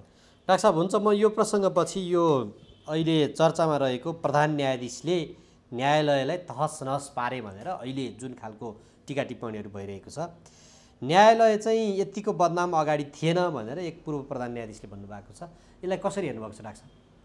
र यो न्यायालयलाई बदनाम हुन उत्प्रेरित गर्ने मध्येकै पूर्व प्रधान न्यायाधीशले नै त्यो भनेको हुनुपर्छ मेरो विचारमा। अर्काले यस्तो भन्न सक्दैन, किन उनलाई थाहा छ उनीहरूले न्यायालयलाई कसरी बदनाम गराउनमा गलत भूमिका खेले हिजोको दिनमा। त्यसकारण यो अहिले न्यायालयले देखाएको अनुहार चाहिँ त्यस्ता हरकतहरूको नतिजा हो। घटनामा कहिले पनि परिणामभन्दा कारण महत्त्वपूर्ण कुरा हुन्छ म भन्छु। के कारणले न्यायालयले त्यो गर्नुपर्ने स्थिति आयो त? यो हो नि त। के कारणले भनेदेखि ती अदालतका न्यायाधीशहरू भागबन्डाको आधारमा नियुक्त गरिएका छन् र त्यसो नियुक्ति गर्ने एउटा वातावरण बनाउनेमा यी कथित पूर्व प्रधान न्यायाधीशहरू पनि उत्प्रेरक हुन् भन्ने मलाई, किन यिनीहरूको पनि कोटा हुनुपर्छ त्यहाँ। यिनीहरूले अहिले चाहिँ चोलेन्द्र शमशेरलाई त्यहाँबाट डाँडा कटाएर चोलेन्द्रभन्दा पनि वफादारलाई प्रधान न्यायाधीश बनाउने प्रपञ्च खेलेका हुन् कि? किनभने दीपक राज जोशीलाई हिजो एमालेहरूले त्यसरी नै दपेटा दिएर चोलेन्द्रलाई सुनवाई समितिबाट चाहिँ बहिकृत गराउन सफलता पाएका थिए। मैले त्यही बेला भनेको थिएँ, जुन कुकर्म तिमीले गरेका छौ यसको फल भोग्नेवाला छौ भनेर। आज एमाले छाती पिटी पिटी रोइरहेछ, त्यसको फल भोगिरहेछ। त्योभन्दा पहिला यो निर्वाचन आयोगले प्रचण्डको छोरी काण्डमा एकजना न्यायाधीशलाई त्यहाँ पुरस्कृत गर्नुपर्ने थियो। तिनलाई प्रधान न्यायाधीश बनाउनको लागि यो कुकर्म गरेको थियो एमालेले। किन त्यो बेलासम्ममा माओवादी चाहिँ एमालेसँग चाहिँ एकीकृत भइसकेको अवस्था थियो। त यो कुरा चाहिँ अदालत बिगार्ने हरकतको वास्तविकता हो। यो अनुहारलाई नच्यातिकन यी प्रधान न्यायाधीशले भनेको ठाउँमा एकैचोटि हामी उभिन पुग्यौँ, पूर्व प्रधान न्यायाधीशले भनेको ठाउँमा भने त फेरि त्यो उनको मतियादी हुन पुग्छ। उनले दुराशयले यो भनिराखेको हुनुपर्छ, किनभने कुनै पनि पूर्व प्रधान न्यायाधीशले चाहिँ एउटा न्यायिक हिसाबबाट आफूलाई यो 1 वर्ष प्रस्तुत गरेको मलाई थाहा छैन। उनीहरू राजनीतिक पूर्वाग्रहबाट त्यहाँ उत्तेजित र उत्प्रेरित भएका छन्। उनीहरूले आफ्नो राजनीतिक स्वार्थ र ध्येय त्यहाँ थोपरेका छन् र राजनीतिक एउटा खेलमा गैर राजनीतिक खेलको नियमभन्दा पर गएर उनीहरूले एउटा सामाजिक वातावरण निर्माण गर्ने परिवेश खडा गरेको माथि चोलेन्द्र शमशेरले घोडा चढेका मात्रै हुन्। र चोलेन्द्र शमशेर त्यहाँ आफ्नो इच्छाले पुगेका होइनन्। चोलेन्द्र शमशेरलाई यिनीहरूले आफ्नो इच्छाको लागि त्यहाँ पुर्याएको। त्यसकारण चोलेन्द्र शमशेरमाथि होइन, हामीले प्रहारको निशाना चाहिँ चोलेन्द्र शमशेर जस्तो प्रवृत्ति जन्माउनेहरूमा केन्द्रित गर्नुपर्छ र तिनीहरू को हुन् तिनीहरूलाई अगाडि लिएर आउनुपर्छ। चोलेन्द्र शमशेरमाथि हामीले डाक्टर साहब, अब यो जन्माउनेहरूमा चाहिँ अब दुई थरी कुराहरू समाजमा सुनिन्छ। एउटा चाहिँ न्यायाधीश भएर रिटायर भइसके पछाडि त्यस्ता व्यक्तिहरूले सङ्गठन खोलेर अनि अमुक मुद्दाहरूमा उनीहरूले बेला बेलामा जुन वक्तव्यबाजी गर्छन्, त्यो वक्तव्यबाजी गर्ने प्रवृत्तिले समाजलाई भड्खालोमा लान्छ। यस्तो हुँदैन, न्यायालयलाई स्वतन्त्र ढङ्गले काम गर्न दिनुपर्छ भन्ने एउटा तर्क सुनिन्छ। अर्को चाहिँ यो राजनीतिक दलहरूले जब राजनीतिक विवादै समाधान गर्न सक्दैनन्, आफै चाहिँ त्यहाँ झगडा गर्छन्, त्यति बेला अदालतभित्र यस्ता खालका चाहिँ ऊ भएन भनेदेखि अप्ठ्यारोमा परिन्छ भन्ने पनि सुनिन्छ। अब यो कसले गरेको भनेर लिएर जाने डाक्टर साहब? एकदम भाइको बुझाइ एकदमै मैले भन्नुपर्दा चाहिँ अपरिपक्व छ। परिपक्व के हो डाक्टर साहब? यसको परिपक्व के हो भने अदालतमा न्यायाधीश नै कसरी हुन्छ त्यसलाई हेर्नुपर्छ हामीले। कसरी हुन्छ त न्यायाधीश? त्यो त स्वत छ नि, अब त्यो त कोटाको हिसाबमा देखिन्छ, त्यो त हो। अब कोटामा कस्तो मान्छेलाई अगाडि सारिन्छ त? समस्याको जड त्यहाँ हो। त्यसपछि अनि जसलाई राजनीति भन्नुभएको छ भाइले, ती राजनीतिक कर्मीहरू मैले तँलाई पठाएको होइन केटा भन्छन्, हो हजुर भन्नु पऱ्यो नि, यस्तो निर्णय गर त भनिदिन्छन्। यसपछि विकृति पैदा भएको हुन्छ। यदि त्यहाँ प्रोफेसनल न्यायाधीश भइदिने हो भनेदेखि तपाईँ के उद्देश्यले कसलाई सोधेर यहाँ आइरहनु भएको छ भनिदिन्छ नि त। तर ऊ त्यो भन्न सक्ने अवस्थामा किन हुँदैन भने उसैले रोपेको केटो हो। यी केटाहरू नै समस्याका जडहरू हुन्। त्यसकारण अहिलेको उदाहरणको लागि अहिले 8 जना न्यायाधीश एकैचोटि यिनीहरूले चाहिँ भागभण्डाको आधारमा नियुक्त गरेको मध्ये एउटा नै अहिले प्रधान न्यायाधीश भइराखेको छ। र जस्तो अदालतमा जाने बित्तिकै त्यो अदालतले के भन्न सक्नुपर्छ भने, जस्तो हिजो मात्रै चाहिँ प्रचण्ड प्रधान न्यायाधीशको घरमा पुगे भन्ने छ। यसरी नै त्योभन्दा पहिला सुशीला कार्की प्रधान न्यायाधीश हुँदा वर्षमान पुनले चाहिँ प्रभाव पार्न खोजेका थिए। सुशीला कार्कीले म भेट्दिनँ भनिदिन्। अनि चोलेन्द्र त 4 प्रधान न्यायाधीशको घर घरमा यो बिचमा पुगेको भन्ने रिपोर्टिङ आज अखबारमा आइरहेको छ। घर घरमै पुगेको भन्ने आएको छ। त यो कस्तो चिज हो त? हामीले के भन्यौँ भने प्रधान न्यायाधीशको घरमा तिमी किन गएका भनेर हामीले प्रचण्डमाथि प्रश्न उठायौँ। अब अहिले त के देखिँदैछ भनेदेखि प्रधान न्यायाधीश पो पूर्व प्रधान न्यायाधीशको घर घरमा धाइराखेका छन्। अब यसमा कसको गल्ती के होला भनौँ? प्रचण्ड त्यहाँ जानु कस्तो कुरा हो, चोलेन्द्र शमशेर त्यहाँ जानु कस्तो कुरा होइन, यसमा डिबेट गरौँ। त्यसकारण मैले हिजैदेखि भने जुन दिन चोलेन्द्र शमशेरलाई सर्वोच्च अदालतमा छिराइयो त्यही दिन आजको चित्र आउँछ भन्ने कुरा भन्न थालेको मैले। तपाईँले नै भन्नुभएको थियो, तपाईँले नै जस्तो लाग्छ यो मानहानि हुँदैन डाक्टर साहब भनेर। म कान्तिपुरको सम्पादकीय त्यही दिन पढेर आइरहेको थिएँ।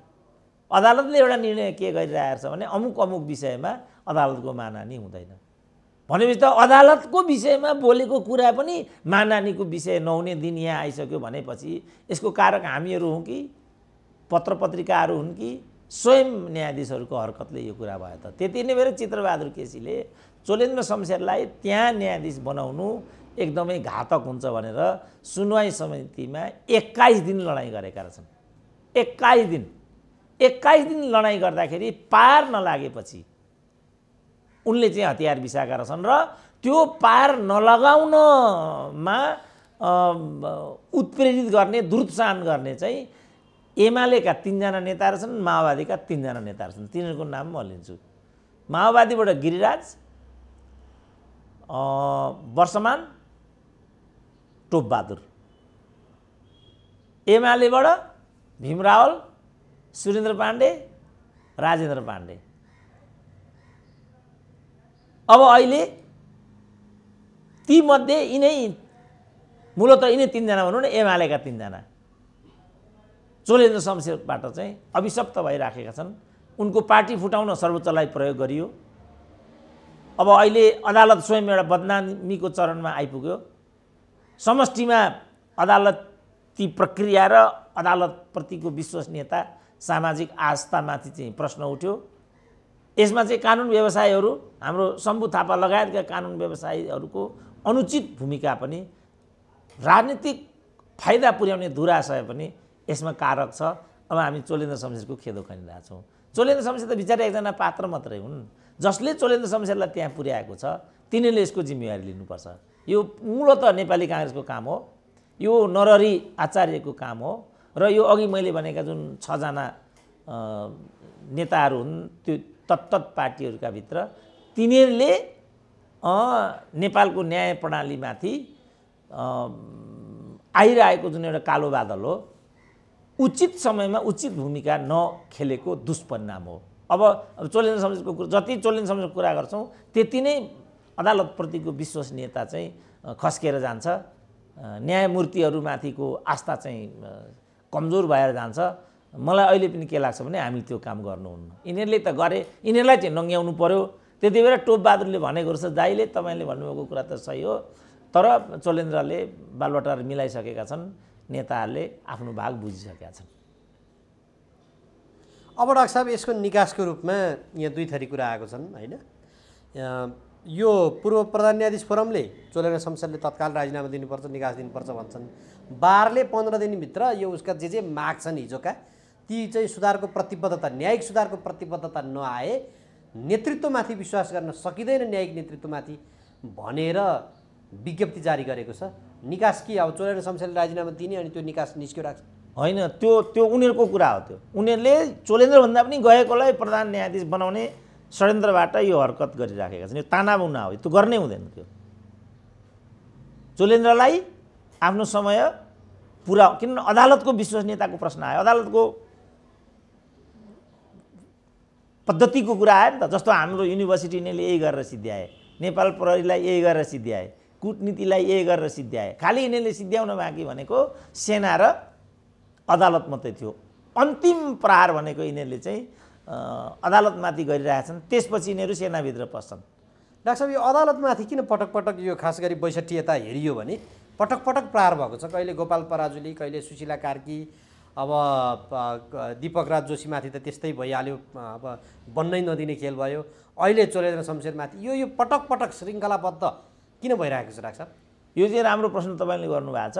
किनभने नेपालको एउटा अहम राष्ट्रिय महत्त्वका विषयवस्तुहरूलाई अदालतले चाहिँ मिसलिड हुनबाट रोक्ने काम खेल्यो लोकतन्त्रमा भन्ने देशी विदेशी नेपाल र नेपालीत्वको हक हित नचाहनेहरूको अन्डरस्ट्यान्डिङ छ। त्यसपछि उनीहरूले निर्णायक रूपमा चाहिँ अदालत सिद्ध्याउने, प्रहरीलाई सिद्ध्याइहाले यिनीहरूले। अस्ति तपाईँ सुन्नुभयो नि त होइन, विमलेन्द्र निधिको पालामा भारतीय दूतावासमा कसलाई आइजी बनाऊ भनेर चाहिँ विमलेन्द्र निधि सोध्न गएका थिए। अब अदालतमा कसलाई प्रधान न्यायाधीश बनाऊ भनेर त अहिलेसम्म एम्बेसी छिर्नु परेको छैन। कसलाई कमान्डर इन चिफ बनाऊ भनेर नेपाली सेना चाहिँ एम्बेसी छिरेको भन्ने कुरा त हामीले सुनेका छैनौँ नि। त्यसको जवाफमा यो हरकत भइराखेको छ र उनीहरू अदालत भन्नेलाई कहिल्यै टाउके अहिले भन्नु अनि त्यहाँ अदालतको न्यायाधीशहरू हेर्नु न, अहिले सांसद भएर पदावधि पुरा गरिसकेका मानिसलाई उनीहरूले त्यहाँ न्यायाधीश बनाएर राखिछोडेका छन्। त्यो त नाङ्गो भयो नि त। त्यस कारणले अदालतमा यी विवादहरू आइराखेका छन्। जस्तो मैले नै त्यति बेला आँखा चिम्लेर दीपक राज जोशीको प्रतिरोध गरेको थिएँ, तपाईँहरू यो नगर्नुहोस् भनेर। दीपक राज जोशीको त प्रमाणपत्र नै नक्कली भन्ने कुरा आइरहेको थियो। प्रमाणपत्र नक्कली हो भने त उनी त ल क्याम्पसमा 10 वर्ष लेक्चरर भएर त्यहाँबाट राजनीतिक नीतिको आधारमा क्षेत्रीय अदालत हुँदै सर्वोच्च अदालतमा पुगेका व्यक्ति हुन्। त्यसो भने त उनको त प्रारम्भदेखि नै प्रमाणपत्र सक्कली हो कि नक्कली हो खोजी गर्नुपर्ने छ, प्रारम्भदेखि नै। किनभने एसिस्टेन्ट लेक्चरर हुँदादेखि नै प्रमाणपत्र त प्रमाणित गर्नुपर्छ होला नि त। त्यो प्रमाणपत्र प्रमाणित कसले गरेछ त? यदि उनको प्रमाणपत्र नक्कली हो भने त उनी त सिधै अख्तियारमा जानुपर्ने स्थिति आउँछ।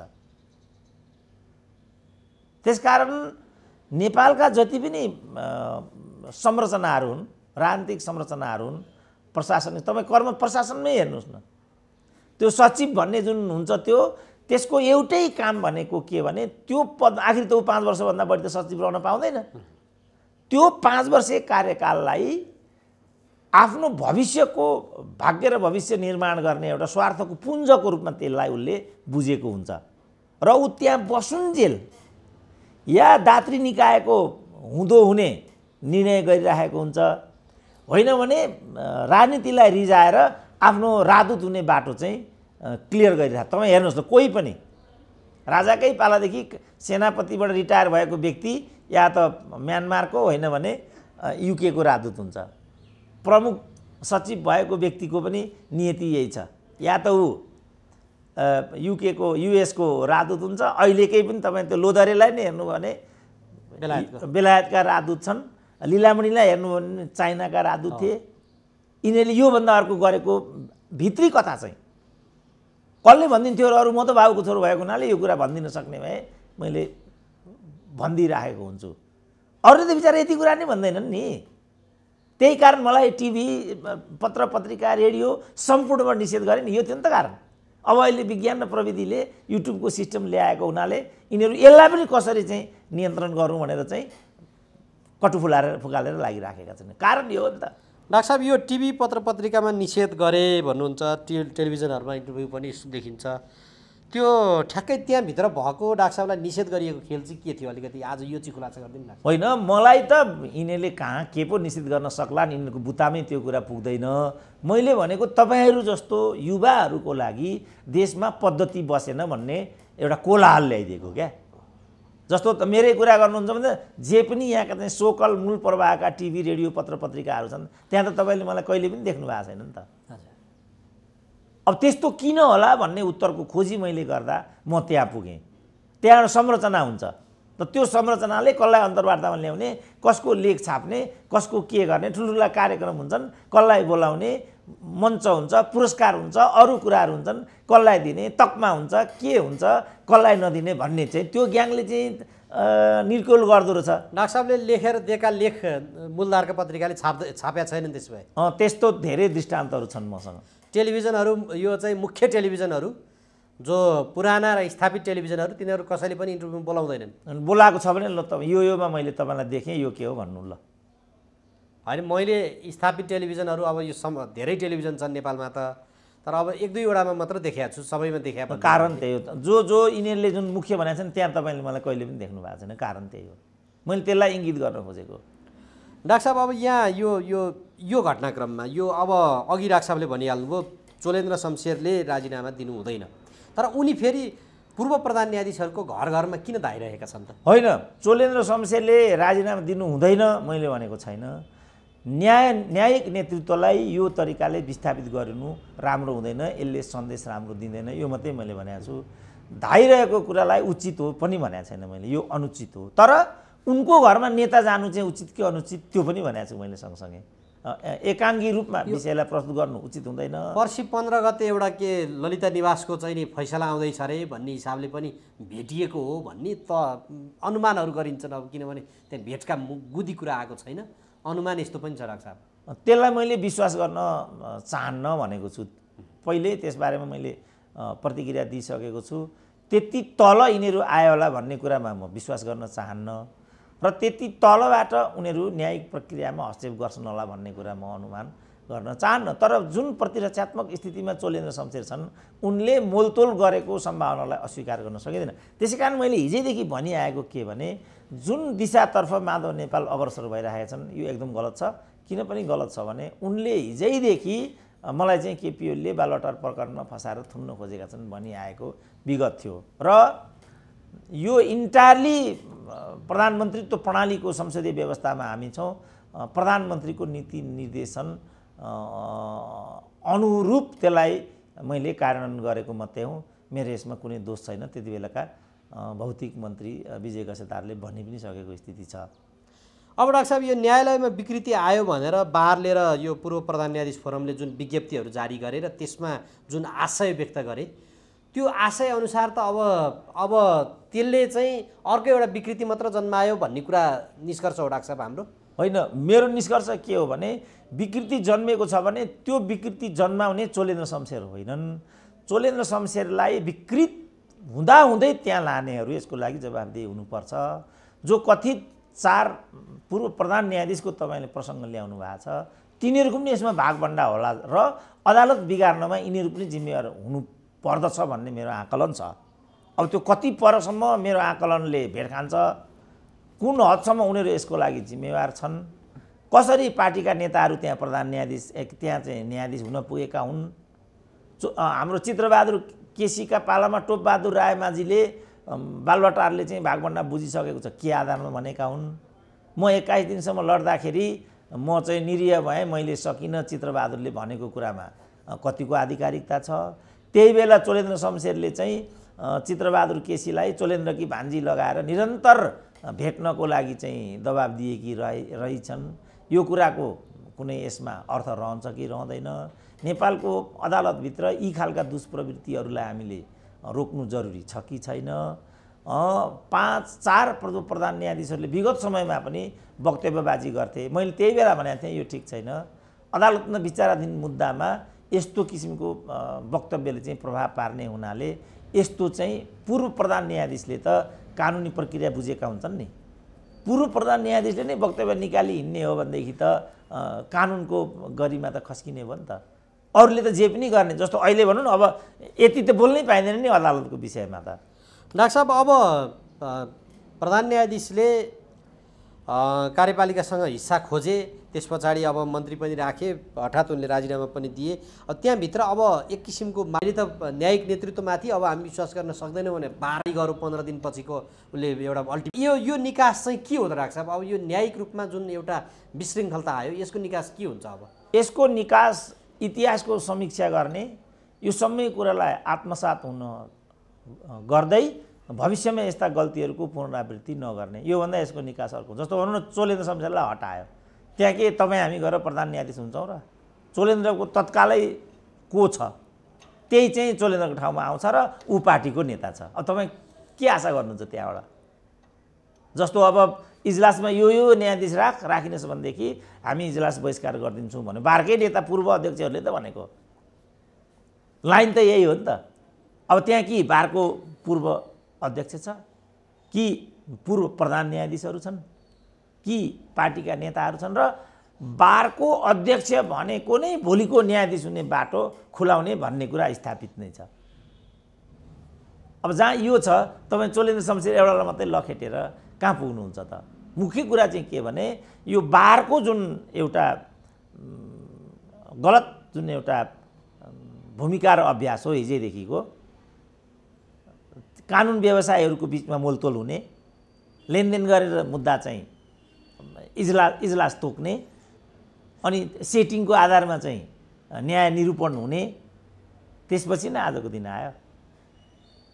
गौरव गर्छन् नि उनीहरू, शाही आयोगलाई खारिज गरिदियो त्यो अदालतले, त्यसमा कत्रो गौरव गर्छन् उनीहरू। किनभने त्यो बेला चाहिँ शाही भन्नेलाई प्रहार गर्न त्यो अदालत तत्पर भयो। आफैमा त्यो राजनीतिक एउटा नजरिया हो नि। त्यस्तो खालको अदालत उनीहरूले खोजेका हुन्, चाहेका हुन्। जुन युगान्तकारी निर्णय त्यसले गर्यो, उनीहरू त्यो खोजेका होइनन्। वास्तवमा कार्यपालिका, व्यवस्थापिका, न्यायपालिका त एकअर्कोमा त अन्योन्यासित हुन्छ नि। देखिने गरी न्यायालयले कार्यपालिकालाई असहयोग गर्ने पाउँदैन नि।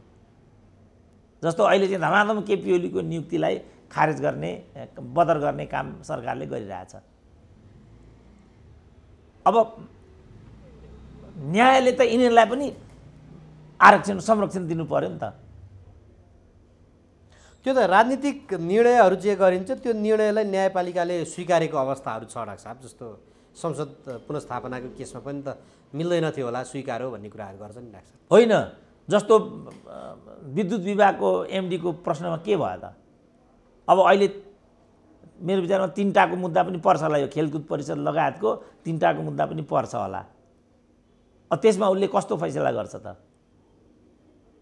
अब जुन न्यायाधीश भएर बसेको छ त्यो चाहिँ जस्तो भनौँ न एमालेको नेकपाको विभाजनको कुरा, दल सम्बन्धी नियम आकर्षित हुने मुद्दा थियो नि त। त्यो सिधै पार्टी चाहिँ यथास्थानमा फर्केको कुरा अनधिकृत हस्तक्षेप हो नि त त्यो। किनभने एउटा पार्टीको चाहिँ न्यायाधीशले त्यो निर्णय गरिरहेको थियो जो चाहिँ अर्को पार्टीसँग जोडिएको कार्यकर्ता थियो। यसरी नाङ्गो ढङ्गले न्यायाधीशहरू चाहिँ पार्टीकृत भइदिएको झझलको न्यायिक निरूपणमा देखा पर्न गयो। र यही कुरा भोलि बालोटारको हकमा यही कुरा हुन्छ, त्यहाँ पक्का यही कुरा हुन्छ। बालोटार त विचरण गरेर खाएको छ नि त यिनीहरूले। त अदालत त त्यस्तो कुराको लागि पो अदालतको नियन्त्रण सन्तुलन भनेको त्यहाँ अपेक्षा गरिएको हो।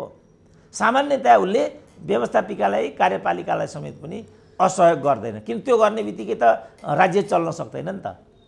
तर उसले चाहिँ के गरिदियो यो प्रकरणमा आएर भनेदेखि ड्यामै परमादेश ठोकिदियो उसले। अब परमादेश ठोकिदिएपछि त अब अदालत र व्यवस्थापिका, कार्यपालिका 3टा ध्रुव भयो नि। उनीहरू 3टा ध्रुव हुने बित्तिकै त राज्य कसरी चल्छ त भोलि? त्यसकारण सामान्यतया अदालतले व्यवस्थापिका र कार्यपालिकालाई असहयोग गर्दैन भन्ने हो सामान्यतया। तर कहिलेकाहीँ उसले चाहिँ युगान्तकारी निर्णय गरिदिन्छ र त्यो युगान्तकारी निर्णयको चाहिँ समाजमा दीर्घकालीन महत्त्व हुन्छ। जस्तो भनौँ न, गिरिजाले चाहिँ टनकपुर गरेर आए, धारा 126 अनुसार 47 को धारा 126 अनुसार प्रधानमन्त्रीले त्यो गर्न पाउँदैन थिए भन्ने थियो। दीर्घकालीन महत्त्व र असरका संसाधन सम्बन्धी जलस्रोत सम्बन्धी निर्णय चाहिँ 2/3 गरिनुपर्छ भन्ने 47 सालको संविधानको व्यवस्था थियो। त्यसको बरखिलाफमा चाहिँ गिरिजाले त्यो गरे भन्ने कुरा यहाँ उठिसकेपछि गिरिजाले के भने होइन त्यो सन्धि थिएन समझदारी थियो भने विषय सर्वोच्चमा पुग्यो। सर्वोच्चले होइन त्यो समझदारी थिएन सम्झौता नै थियो भनिदिए। त्यसपछि अदालतमा जुन अघि अदालतमा विषय पुग्ने अदालतले चाहिँ राजनीतिक मुद्दाहरूमा यस्तो गर्ने जुन तपाईँले भन्नुभएको थियो तीबाट यो चाहिँ कार्यपालिकाको कुरा हो अदालतमा आउनु आवश्यक नहुने भनेर तीन तर्पिट गरिदिएको भए त्यसको अर्कै अर्थ हुन्थ्यो। अदालतले आमन्त्रित गर्यो र बिस्तारै कहाँ पुग्यो त त्यो अदालत भन्ने भन्दाखेरि खिलराजको पालीमा आउँदाखेरि त न्यायपालिकाको प्रमुख हुँदाहुँदै कार्यपालिकाको प्रमुख पनि भइदिन पुग्यो। त्यसपछि त यो त एकदम भद्दार विकृत हुन पुग्यो। मैले खिलराज आफै भेटेर भनेको थिएँ त्यति बेला श्रीमान बरु तपाईँ चाहिँ मन्त्री परिषद अध्यक्षमा त किनभने यिनीहरूले हुनु पर्यो कि हुनु पर्यो भनेर खिलराजलाई चाहिँ कार्यपालिकाको प्रमुख बनाएको थिए त्यो पनि प्रचण्डकै प्रस्तावमा। तपाईँ म कार्यपालिकाको प्रमुख अध्यक्ष भन्ने पद अन्तर्गत हुन्न बरु मलाई प्रधानमन्त्री नै दिनु भनेर तपाईँ जिरह लिनुहोस्। जिरह लिएको भए यिनीहरूले मान्ने पनि थिए तर दुईटैको प्रमुख चाहिँ नहुनुहोस् मैले यो भनेको थिएँ। तर उहाँले त्यसलाई चाहिँ गम्भीर रूपमा लिनु भएन र उहाँ दुईटै पदमा रहेको रही गर्नुभयो। अदालतमाथिको प्रहार बढेको बढै भयो र उहाँले कहाँ पुगेर एउटा भद्दा निर्णय गरिदिनु भयो भने जुन दिन उहाँले कार्यपालिका प्रमुखको पदावधि पुरा गर्नुभयो त्यही दिन सर्वोच्चको प्रमुखबाट पनि राजीनामा दिइदिनु भयो। आखिर त राजीनामा दिनु नै रहेछ। त्यसपछि मान्छेले के लख काटे भनेदेखि उहाँलाई कार्यपालिकाको प्रमुख नै किन बनाएको भनेदेखि न्यायपालिकालाई यसरी विवादित बनाउने खेल यहाँभित्र थियो भने त सिद्धियो नि त कुरा। डाक्टर साहब यो लजिकसँग त म नतमस्तक भएँ। अब म अर्को प्रसङ्ग उठाउँछु। त्यसो हो भने नेकपा एमालेमा यो 3 महिना भयो यहाँ कहिले के विवाद आउँछ कहिले के। अब फेरि एकपटक भीम रावलले राजीनामा दिएछन्। कसरी हेर्न सकिन्छ डाक्टर साहब यो? अब यो केपी ओलीको ठुलो ढिङ्ग्याइ हो। यसरी 10 जनालाई दुर्व्यवहार गर्नु सर्वथा अनुचित हो। मैले भने केपी ओलीलाई मैले आफै भेटिरहेको थिएँ। केपी ओलीमा चाहिँ जे उनले हरकत अहिले गरिरहेछन् केपी ओली त्यही अवस्थामा छन् भन्ने इम्प्रेसन मलाई त्यो बेला परेको थियो।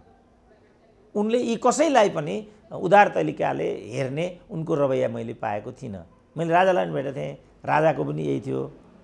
राष्ट्रपतिलाई पनि मैले भेटेका थिएँ। राष्ट्रपतिहरूमा पनि एक खालको बौद्धिक उचाइ मैले अनुभूति गरेको थिइनँ। अब दुर्भाग्य यो देशको।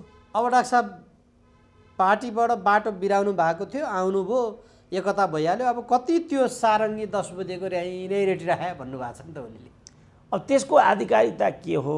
अब सिद्धान्त त त्यो कुरा गलत होइन तर त्यो भन्न सक्ने अवस्थामा केपी ओली हुनुहुन्न। किनभने उहाँको यही रवैयाले गर्दाखेरि त्यो पार्टी चाहिँ विभाजित भएर तहस नहस भइसकेको स्थिति छ। यस्तो तहस नहस हुँदाखेरि पनि रोम जलिरहेको थियो। निरो बाँसुरी बजाइरहेका थिए भन्या जस्तो निरो जस्तो ओली भइरहनु एकदमै खेदजनक छ र अपत्यारिलो कुरा छ। पार्टी त तहस नहस भइसक्यो।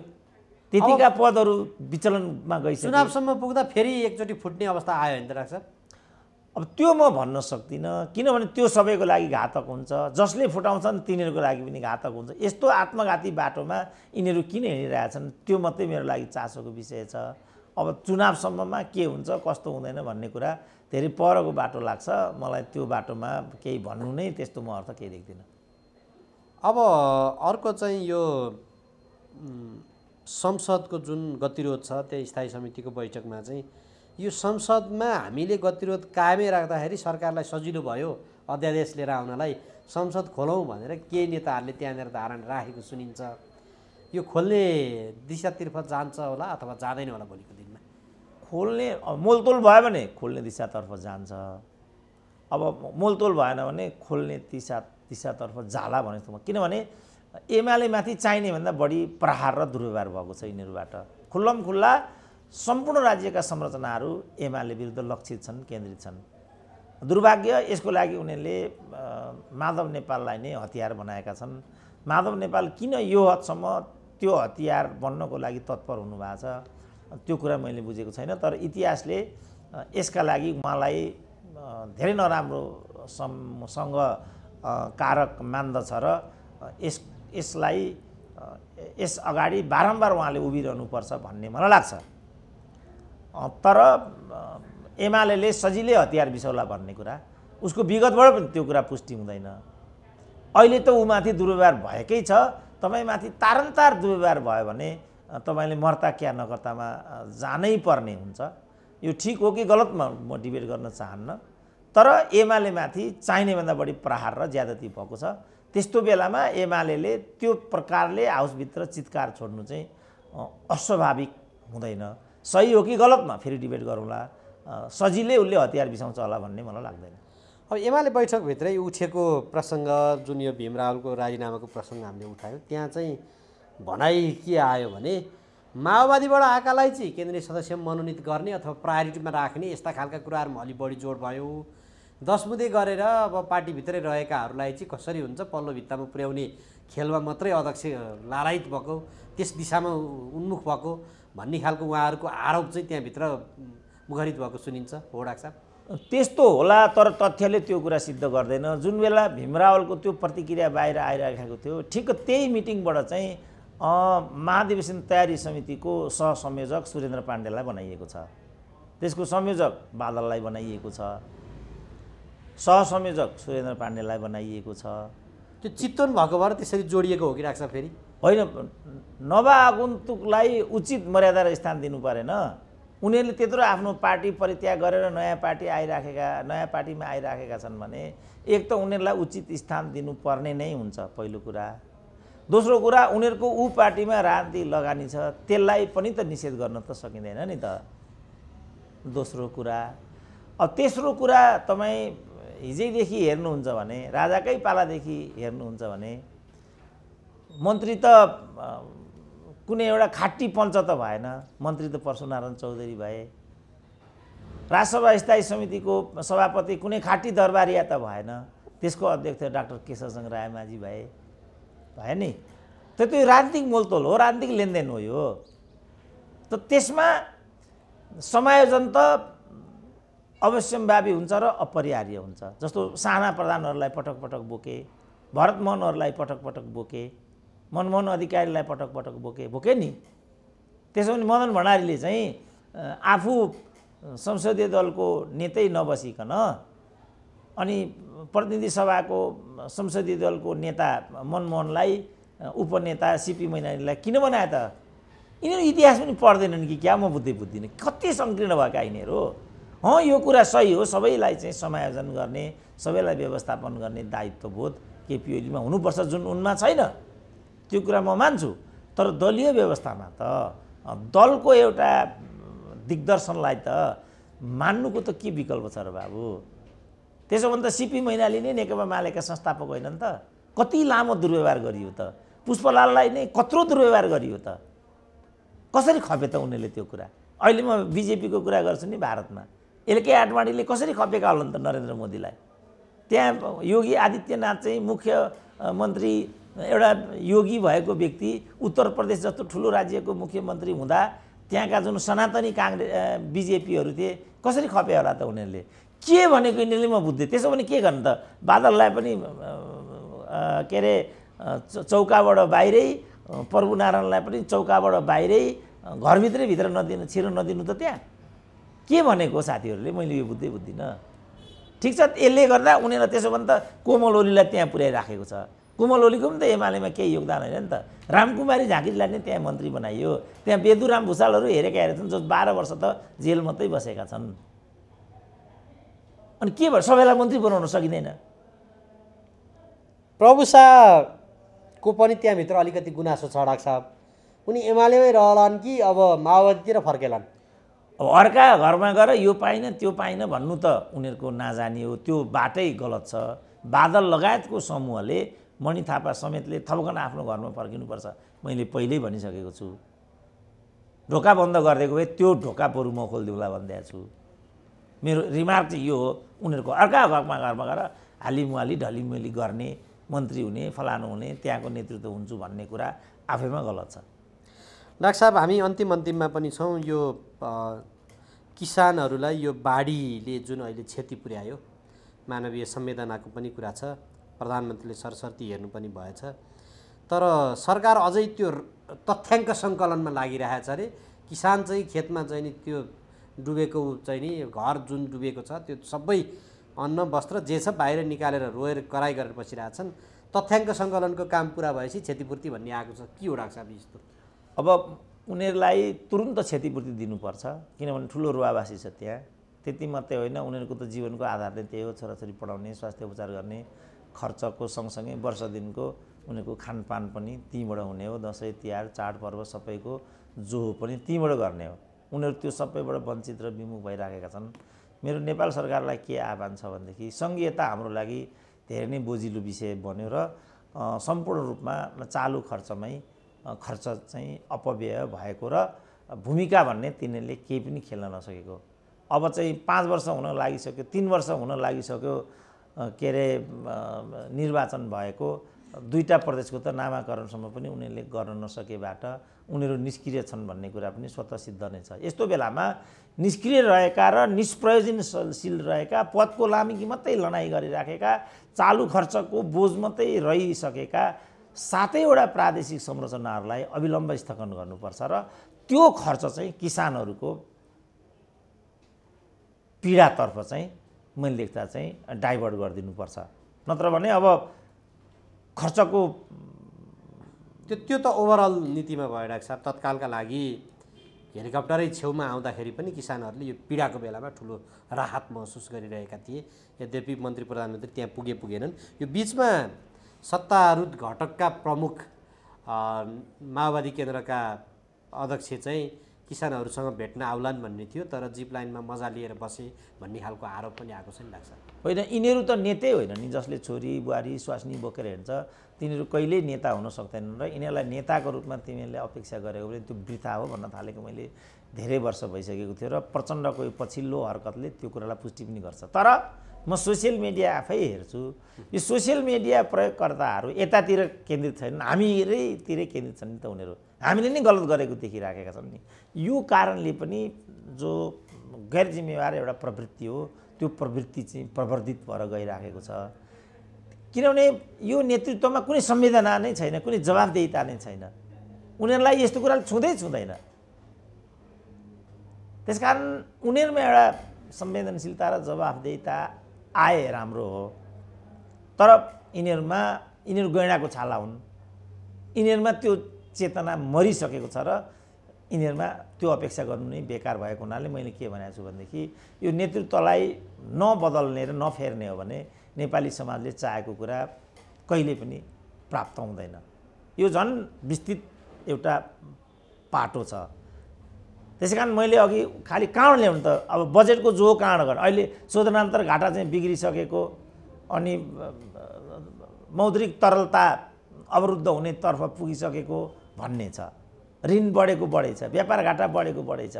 अब कहाँबाट ल्याएर किसानको भागमा केही कुरा दिने त हामीले? भनेपछि त कहीँबाट खर्च कटौती गर्नु पर्यो। डाक्टर साहब, यस्तो काममा नि यो राजनीतिक दलका नेताहरू ऐपछि चर्का कुरा गर्छन्, यिनका सङ्गठन हुन्छन्, भातृ सङ्गठन हुन्छन्। यस्ता खालका काममा चाहिँ ती भातृ सङ्गठनका व्यक्तिहरू किन लाग्दैनन्? किनभने जनकपुरमा चाहिँ ढलको पानी त्यो निकास नभएको भएर कार्यालय प्रमुखमाथि जुन खालको एउटा व्यवहार भयो, त्यो व्यवहारले चाहिँ यो काममा त ती नेताहरू नै, ती दलका कार्यकर्ताहरू नै लाग्दा हुन्थ्यो नि त बाढीले निम्त्याएको विपत्तिमा। अथवा त्यो जुन हरकत भयो खानेपानी संस्थानको प्रमुखमाथि, त्यो कसरी बुझ्न सकिन्छ डाक्टर साहब? त्यो त अराजकता हो। हिजो काण्डको सादृश्यतामा लगेर त्यसलाई मैले तुलना गरेको छु र यो 18 सेन्चुरीमा फ्रान्समा देखा परेको फ्रेन्च रिभोल्युसनको एउटा विकृत रेन अफ टेरर भनिन्थ्यो त्यसलाई। त्यो रेन अफ टेरर भनेको चाहिँ जसलाई भेट्यो त्यसलाई पकड्दै कुट्दै पिट्दै लछार्दै पछार्दै मार्ने मर्वाउने यो शासन अवधिलाई चाहिँ रेन अफ टेरर भन्छन्। र फ्रेन्च रिभोल्युसनबाट राजतन्त्र हटाइएको थियो। राजतन्त्र हटाइएको प्रतिक्रिया रेन अफ टेरर भयो। रेन अफ टेररको प्रतिक्रिया चाहिँ राइज अफ डिक्टेटरसिप भयो, नेपोलियनको उदय भयो भन्ने चाहिँ इतिहासले देखाउँछ। अब यहाँ यो रेन अफ टेररको झझल्को दियो त्यसले, अथवा भक्तपुरको हेजु काण्डको झझल्को दियो। उसले जत्रै अपराध गरेको भए पनि विधिको शासनमा त्यसरी चाहिँ सार्वजनिक रूपमा एउटा कर्मचारीलाई प्रदर्शन गर्नु भनेको मानव अधिकारको मात्रै उल्लङ्घन होइन कि त्यो ठ्याक्कै आतङ्कको शासनको हेजुकाण्डको चाहिँ झझल्को दिने कुरा भयो। अब त्यहाँ त प्रहरी पनि देखिँदैन, त्यहाँ त प्रशासन पनि देखिँदैन। अब उल्टो यहाँ नागरिक समाज हौँ भनेकाहरू त्यहाँ एउटा मात्रै गल्ती भयो, किनभने जसलाई त्यहाँ प्रदर्शन गरियो त्यो मात्रै अमुक जातिको भयो, अर्को कुनै जातिको हुन्थ्यो भने त त्यसलाई मारे पनि केही फरक पर्दैन थियो भन्ने कुरा त नागरिक समाजका मानव अधिकारको फोरममा बसेकाहरूको प्रतिक्रिया मैले देखेँ भनेपछि त हाम्रो भोलिको दिन कति खतरनाक भन्ने। अब त त्यहाँ त्यस्तो भयो भने विराटनगरमा अर्कोलाई त्यही गरिन्छ। सायद त्यो एउटा पार्टीको कर्मचारी थियो कि त्यस कारणले यस्तो भएको थियो कि, जस्तो तपाईँलाई म अर्को दृष्टान्तबाट भन्छु, एमसिसीको विरुद्धमा कत्रो आवाज आइरहेको थियो, तर गुठी विधेयकको विरुद्धमा जत्रो जनप्रदर्शन भयो त्यत्रो त तपाईँले कहिले पनि देख्नु भएन नि। त्यस कारणले यो निहितार्थमा शक्तिलाई सङ्गठनहरूलाई दुरुपयोग गर्ने ट्रेड युनियनले गरेको यही छ, विद्यार्थी युनियनले गरेको यही छ, नेपाल बारले गरेको यही छ। तपाईँ के गर्नुहुन्छ? हाम्रो यो नियति नै यस्तो भएको कि हामी चाहिँ रेन अफ टेररको फेजमा देख्छु अहिले, किन विगत समयमा वाइसिएलले पनि यही गरेको छ र प्रचण्ड पटक पटक वाइसिएल चाहिँ 2064 को फेजमा फर्किनुपर्छ भनिरहेछन्, परेको म बेहोर्छु भन्दैछन्। त्यसको प्रतिक्रिया जनकपुरमा देख्दैछु म। नेताले नै जब विद्रोह गर, शक्ति प्रयोग गर, परेको म बेहोर्छु भनिदियो भने त अनि कार्यकर्ता त उत्तेजित हुन्छ नै हुन्छ, प्लस कार्यकर्ताभित्र चाहिँ यस्तो किसिमको असामाजिक तत्त्वको घुसपैठबाट पनि अझ एउटा अस्वाभाविक स्थितितर्फ विषयलाई लैजानेहरूको पनि यसमा चाहिँ घुसपैठ हुनसक्छ। फल समाजले भोग्छ, तर कहिलेकाहीँ समाजले भोग्ने हुँदाहुँदै पनि व्यक्ति पनि त्यसबाट, जस्तो भनौँ न यो जो मान्छेको कुरा हामीले जनकपुरमा देख्यौँ, यो त बिचरा डिप्रेसनै भएर थियो, मैले देख्दा उठ्नै सक्दैन। यो निर्दिष्ट समयभित्र यसले ज्यान गुमायो भने पनि त्यो मेरो लागि अचम्म हुँदैन। अब अहिले सिके राउतका 14जना 17जना कार्यकर्तालाई यसमा जोडेर चाहिँ धरपकड भइसक्यो भन्ने म सुन्छु। उनीहरू बेकारमा चाहिँ अब राज्यको कोपमा पर्ने खतरा पनि बढेर गइगयो। त्यस कारण यो तरिकाले प्रहरीले पनि समयमा हस्तक्षेप गर्नुपर्ने हुन्छ। उसको लामो समयदेखि समयमा हस्तक्षेप नगर्ने प्रवृत्तिकै कारणले निर्मला पन्तको प्रकरण भयो, अर्को एउटा बझाङमा त्यस्तै एउटा भयो, 17 वर्षकी बच्चीले चाहिँ ज्यान गुमाउनु पर्यो, सङ्खुवा सभामा चाहिँ 6 जनाले चाहिँ ज्यान गुमाउनु पर्ने भयो। आपराधिक मनोवृत्तिहरू बढेका छन्। त्यस कारण राज्य बलियो भएन भने दुईवटा कुरा हुन्छ भनी आएको हुन्छु नि मैले। एउटा के भने नागरिकको जीवधनको रक्षा गर्न सकिँदैन, अर्को राज्यको सिमानाको रक्षा गर्न सकिँदैन। आज हाम्रो देशमा त्यही भइरहेको छ। राज्य बलियो हुनु पर्यो, राज्य सुदृढ हुनु पर्यो, तर उसको बल जनता विरुद्ध होइन, उसको बल नागरिक विरुद्ध होइन, उसको बल चाहिँ यस्ता किसिमका असामाजिक गतिविधि र हरकत गर्नेहरूको विरुद्धमा, घुसियाहरूको विरुद्धमा, सामाजिक अपराधीहरूको विरुद्धमा, भ्रष्टाचारीहरूको विरुद्धमा चाहिँ केन्द्रित हुनु पर्यो। यो भएन भने हामी पछि पर्छौँ। हुन्छ डाक्टर साहब, समय दिनुभयो, म धन्यवाद र आभार व्यक्त गर्छु। ल हस्, धन्यवाद।